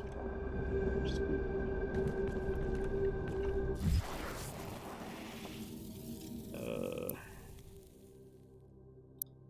Let's see what else we got here.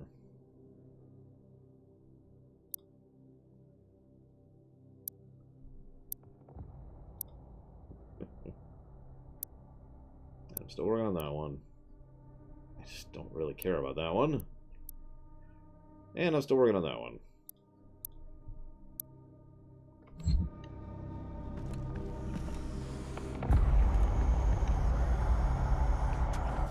I got everything. Looks like I do, so whatever.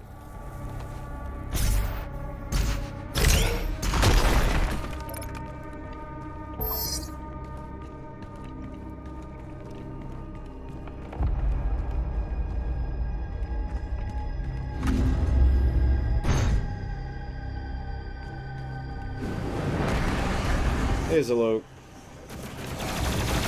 Bye, Zalok.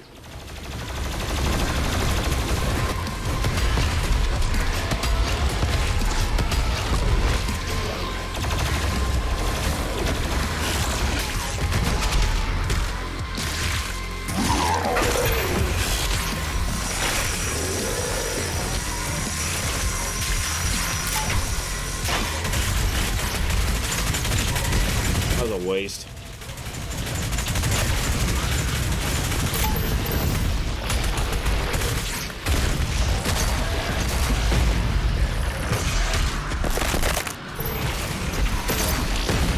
All the weapons are fine, really. Only one of them really is awesome to me, personally.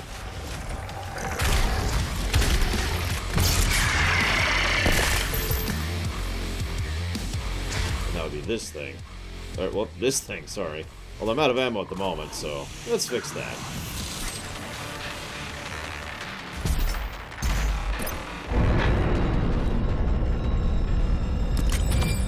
Yeah, this thing is the only gun I actually really enjoy.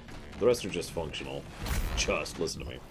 They're merely functional. Fnoff, fnoff.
The truth could not be denied.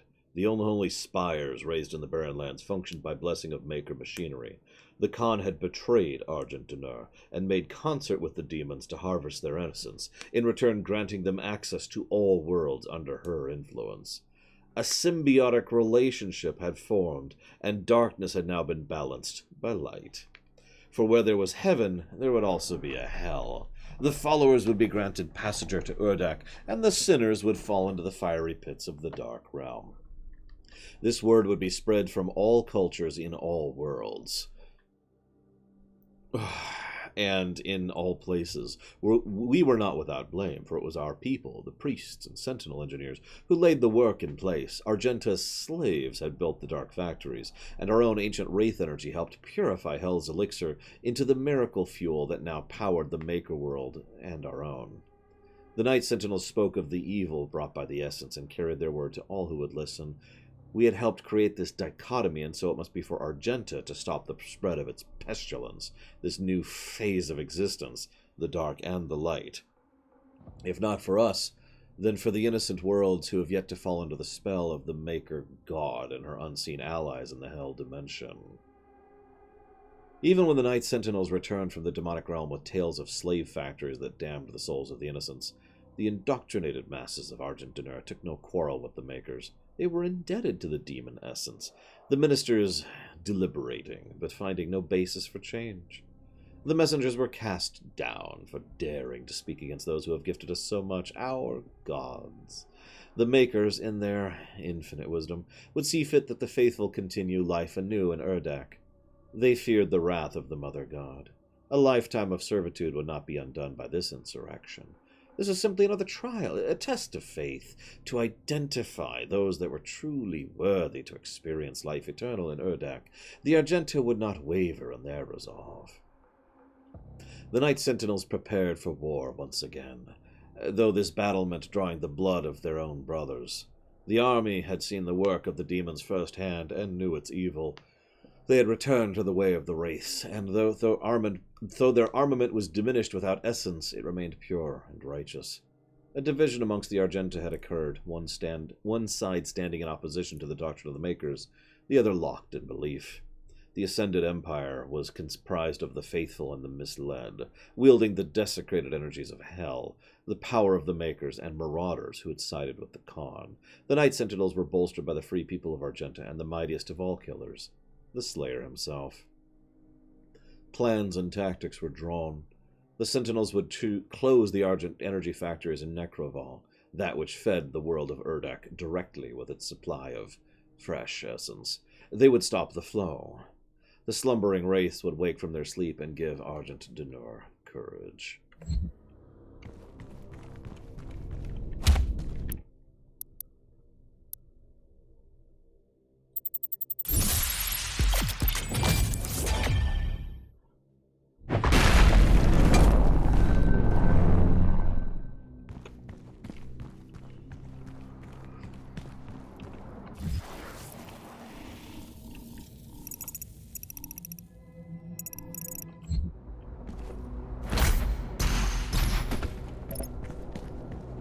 Yeah, me too, Dream Whisperer, admittedly.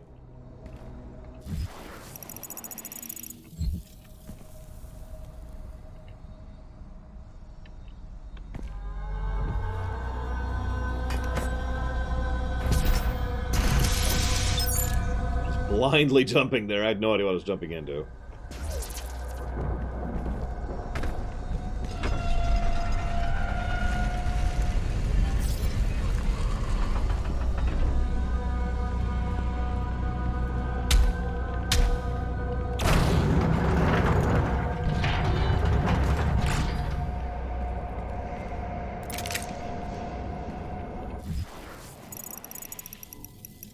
We should have known better. It was something in Doom. Of course it was horrifically evil.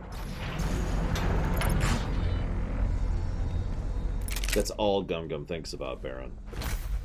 All day, all night.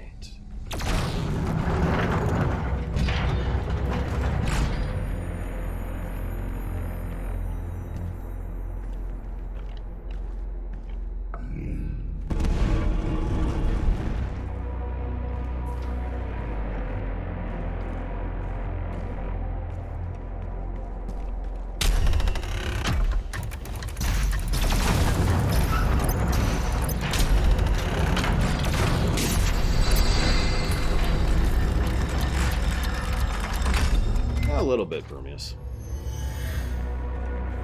Although there were a couple of decent angels in Darksiders. Like 2, I think, literally.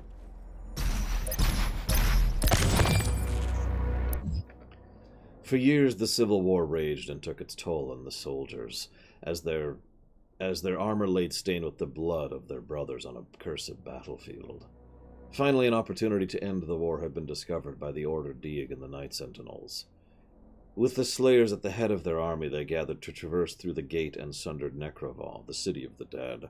The Order of the Deeg, the high priests who'd pledged their allegiance long ago to the Sentinels, worked in service of our mission. Those holy priests who had served the Argenta since time immemorial assured us the way was clear. A plan was set to march into the accursed walls of Necroval and smite the factory, cutting off the flow of essence to Urdak and denying the Khan maker of her prize. Our forces took spear in hand and advanced, and as there the venom of treachery struck. Upon entry through the Hell Portal, the Night Sentinels were scattered to the winds of unplanned chaos. Our warriors were separated, our ranks split as the gates twisted and hurled them across the unholy realm. Some of our warriors appeared near to the gates they had walked before, but found the vile priests had barred the way back. Then the trap was sprung, and each lone Argenta found himself set upon by bloodthirsty multitudes of demonic beasts. Let it be known it was not the priests alone who failed the northern armies, but one of the Sentinel's own. Hell found his weakness, and exploited it to the demise of Argent D'Nur. If not for the betrayer's stroke of madness, the Wraith's power would still be our own, and the Sentinel flag would still rise above Argent D'Nur to this day.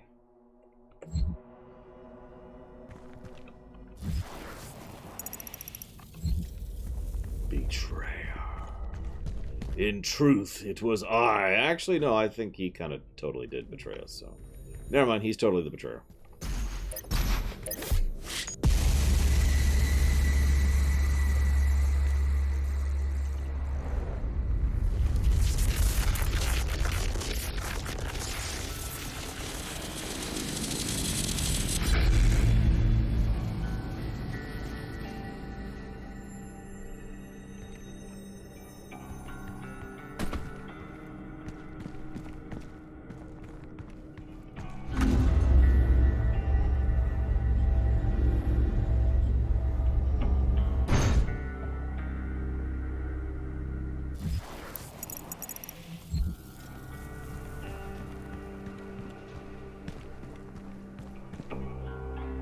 You know, maybe the first hint that things are messed up is that this is your throne. I'm the Lich King, and I wouldn't use that as a throne.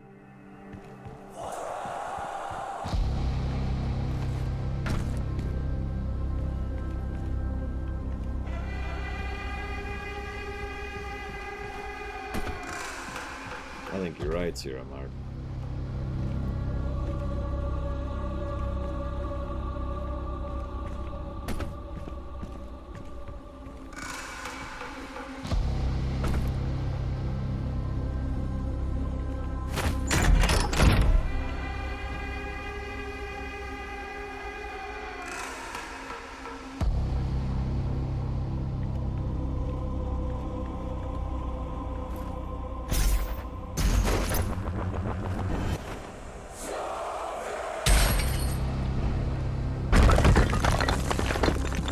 Honestly, I'd probably put Kratos a little bit above the Doom guy.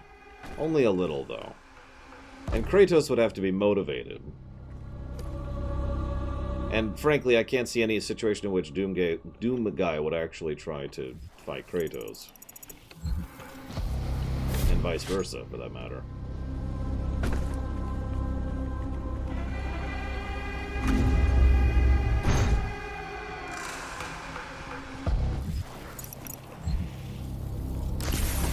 It's like the Samus versus Doom guy thing. It's like, why would they fight each other?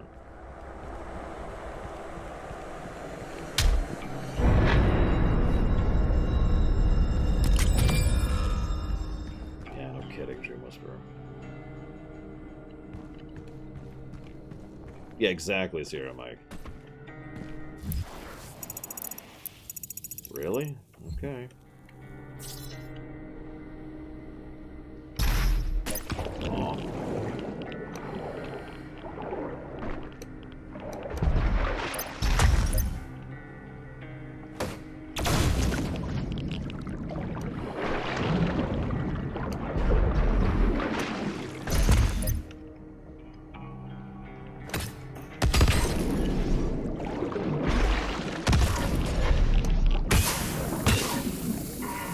Jump!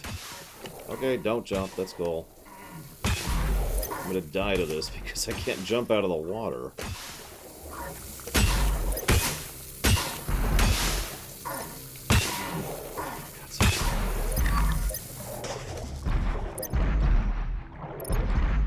I'm also getting some weird control issues.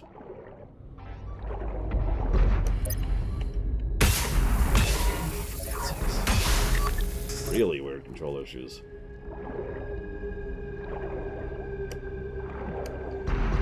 It's doing it again. So I can only seem to dash in a straightforward line. It's very strange. Whatever. Let's just do this. Boop.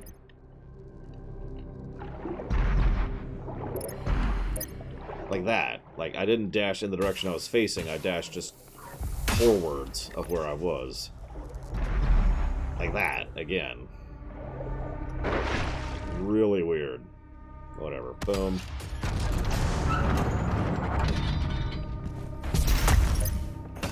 It's just, whatever.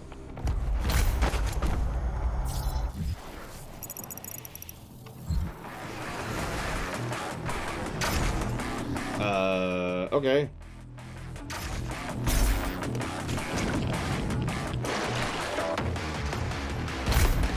So, hey. Listen. Screw you and everything about you.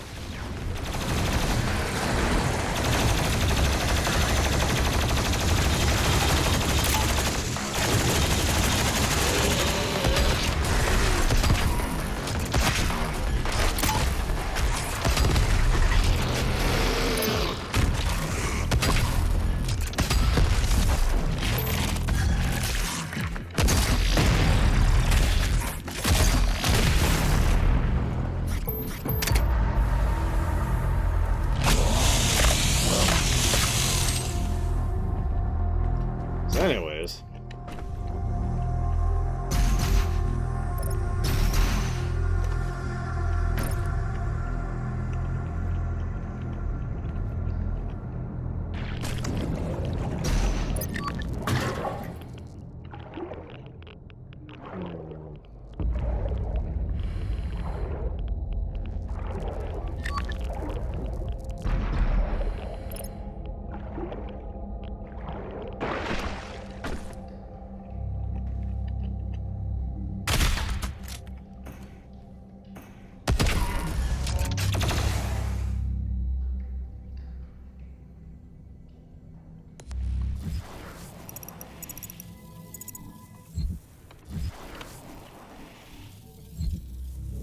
There was, but I'm trying to figure out how to do it. It's like right here.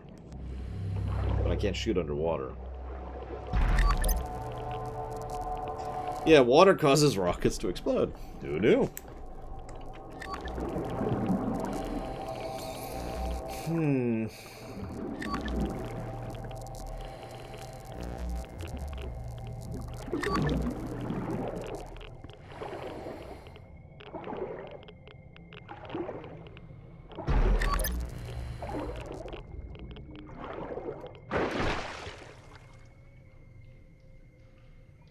Well, if I can't do it yet, I can't do it yet, so...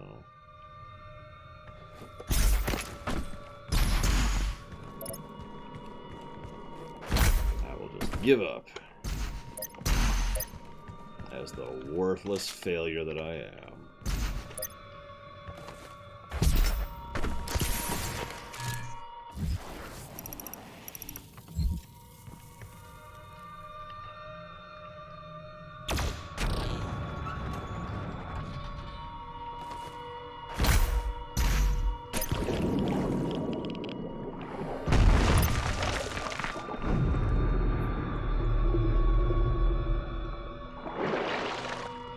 Probably one of the only things I don't like about the level design, literally one of the only things I don't like about the level design, is that sometimes you can get to a point where you can't return, like you can't backtrack, and other times you need to progress forward in order to get things.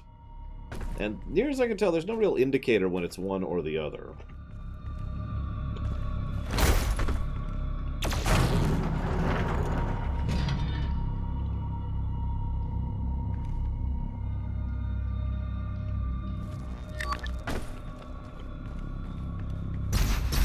Like, I've actually been like, oh, I can't get back there now to, you know, get the item that I missed. Whoops. Sucks to be me.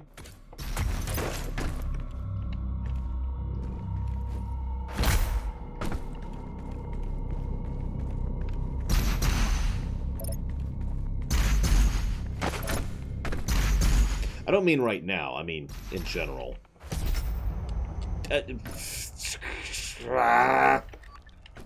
Okay. That's my impatience.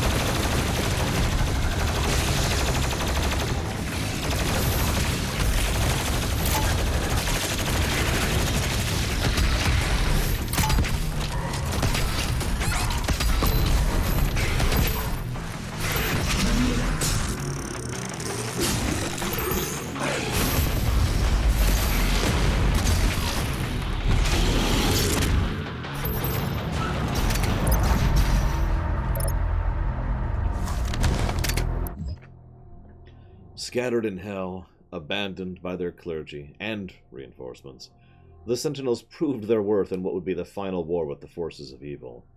Unrelenting power in the face of certain death, the Sentinels crushed hundreds of demons and skewered titans. When their Atlands held no more fuel, the Sentinels took to the ground and fought the swarms on land.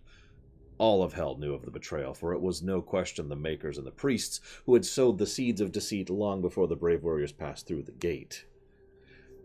What Hell saw that day was the beating heart of the free people of Argent D'Nor. They did not flinch in the face of their own certain death. They died as they lived, with sword and shield in hand. Urdak, too low a place to house such giants. Theirs would be the fate of warrior gods, remembered for all time. Lord Sash. Not going to make a Tor joke. The stalwart banner sergeant was found with his war standard pierced through the throat of a great beast, his body surrounded by the corpses of enemies. Rowan the Mighty, the light faded from his eyes, had eviscerated such a multitude that their entrails clung to the black rocks like vines. Gore, relentless until the end, had broken his blade on the backs of his foes, and by the time he had fell, had slain another 20 with his hands alone. The priests believed the Sentinels all slain, but we are Argenta, born to overcome. Rumors, deemed heretical by the Order Dig, persist and claim the Slayer himself still rages in the unholy realm. None who live can know, for the future of Argent D'Nor has been bent and twisted by perverted vision of the essence drinkers. Never again will the light of the wraiths illuminate our world. All has fallen. If the Slayer does live, let him carry our vengeance forward. If he persists, let him wreak violence on those who have wronged us. May the blood of his sword never dry.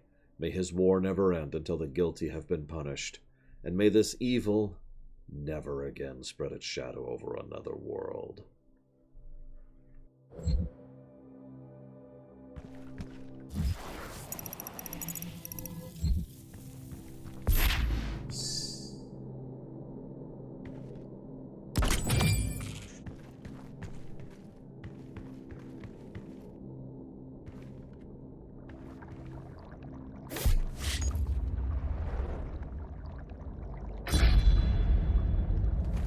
Ask me in about 5 seconds, Crit Source.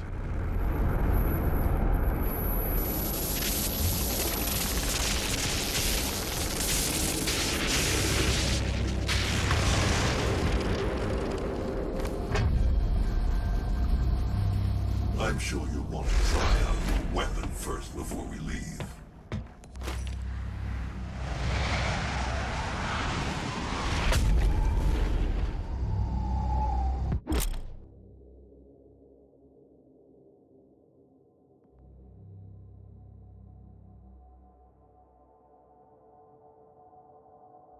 It's a straight one kill. It just kills anything. But it costs its own resource. AKA these things.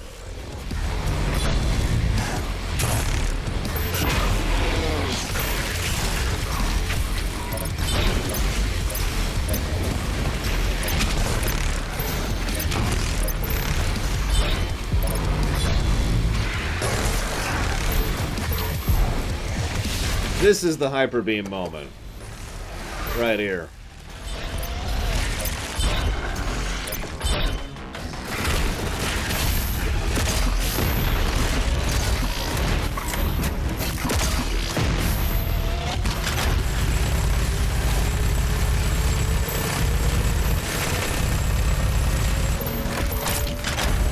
And for this game, that's saying something.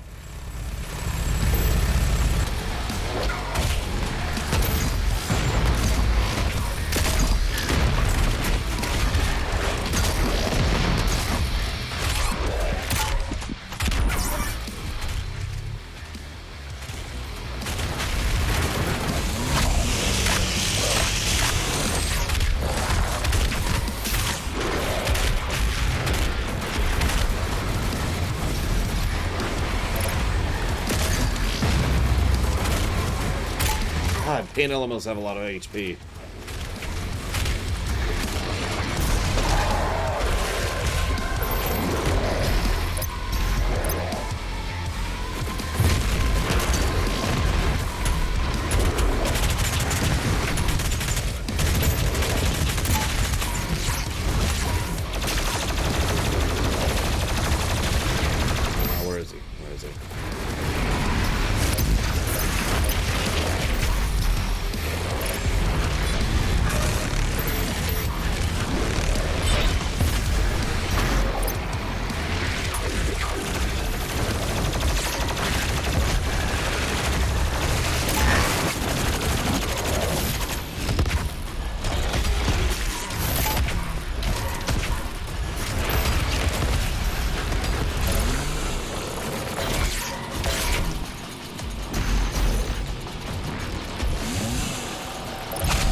That is amusing, Black Vial. You'd think the BFG was it, but no. No, it's a sword. That instantly kills everything except probably Marauders because the game hates me.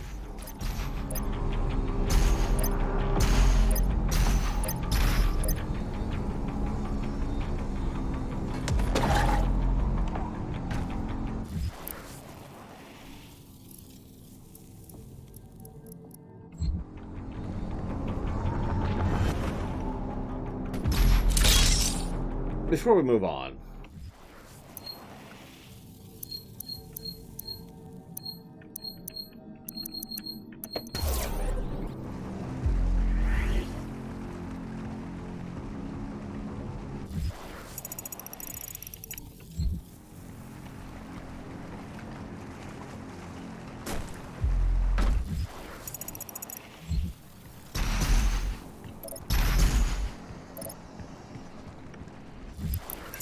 way. Yep.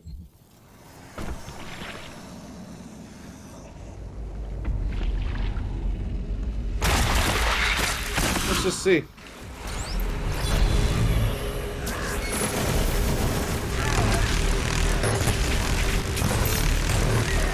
Nope, doesn't work on him.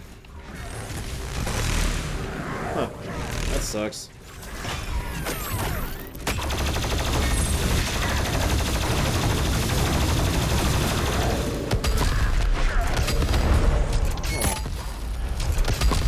With a look.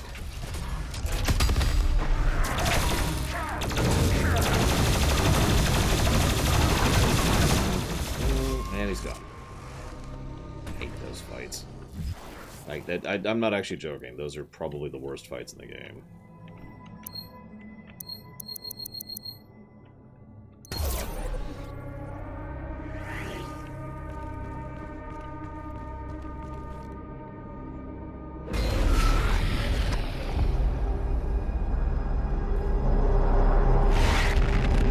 I think the thing that pisses me off most is the shield.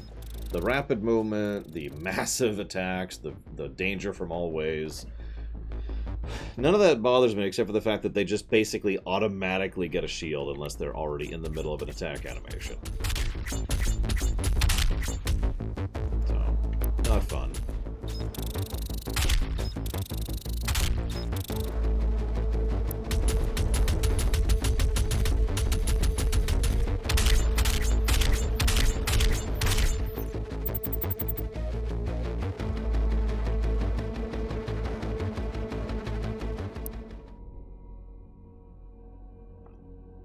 Urdak is the Maker's homeworld.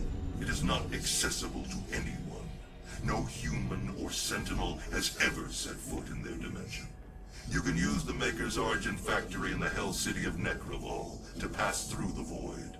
Once there, you will not be able to leave on your own. But Vega can create an exit portal for you. That is why you must bring Vega through the Void with you to Urdak. Understood.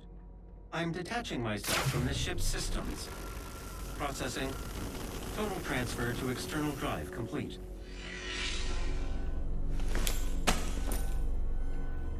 Vega is no longer connected to your ship. I will reconfigure the portal to Necravol for you. Do you require anything else before we begin our journey to Urdak? Point him to return. I'll be able to return until the mission is complete. He even says, no really. No really. Well, there is one thing I'd like. Let's figure out how the hell I get up there. Anyways.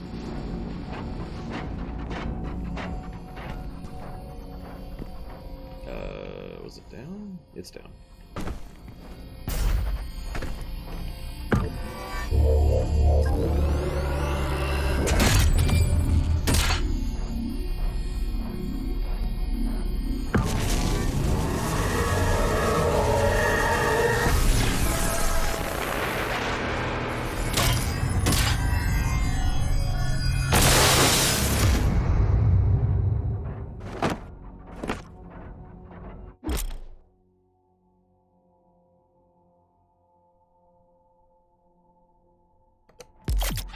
Shares ammo with the BFG.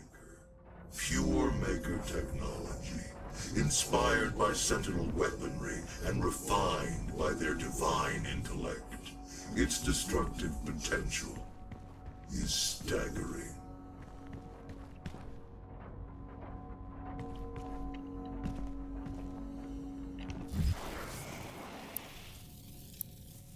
Aw, we can't upgrade it. Damn it! Oh well.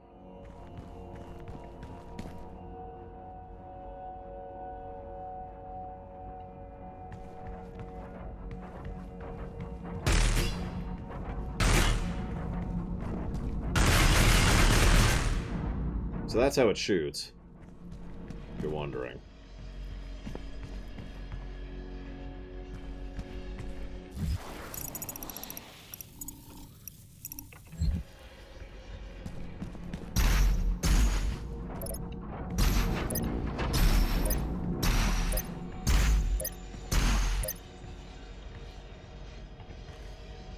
I think I prefer the BFG too. Mostly because of the limited ammo. Ammo has just been such a thing this whole game.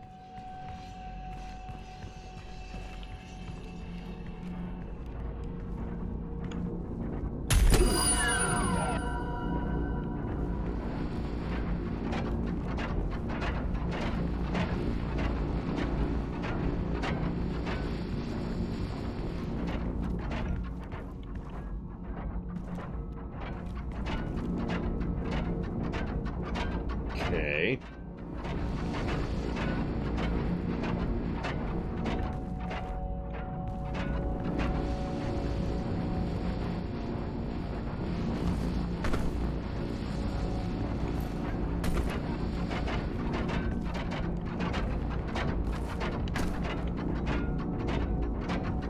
Oh, there it is. God.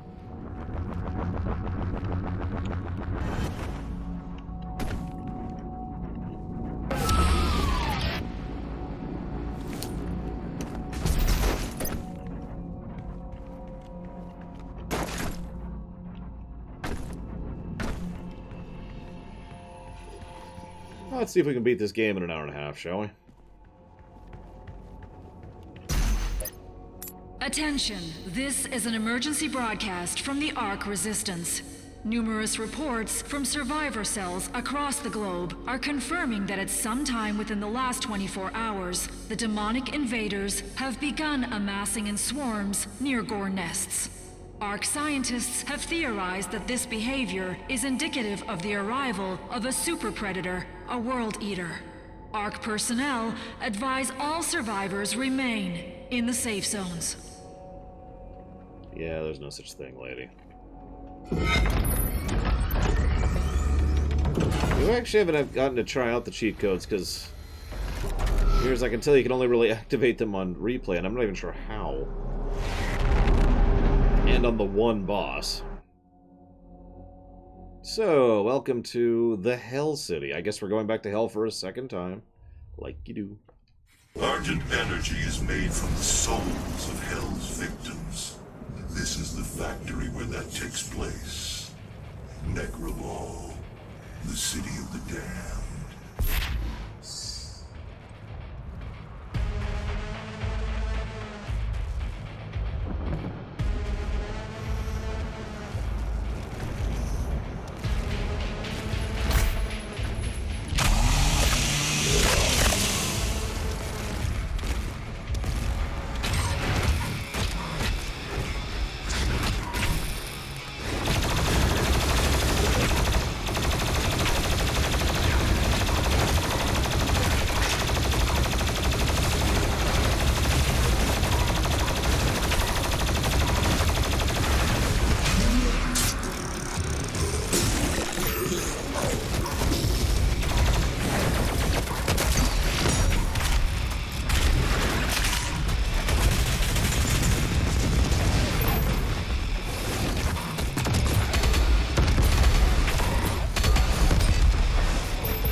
Military does too, Gum Gum.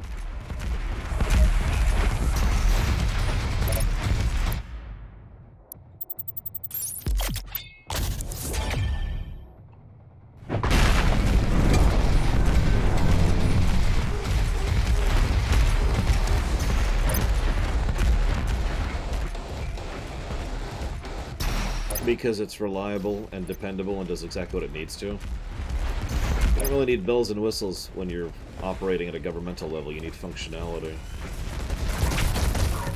Can I help you?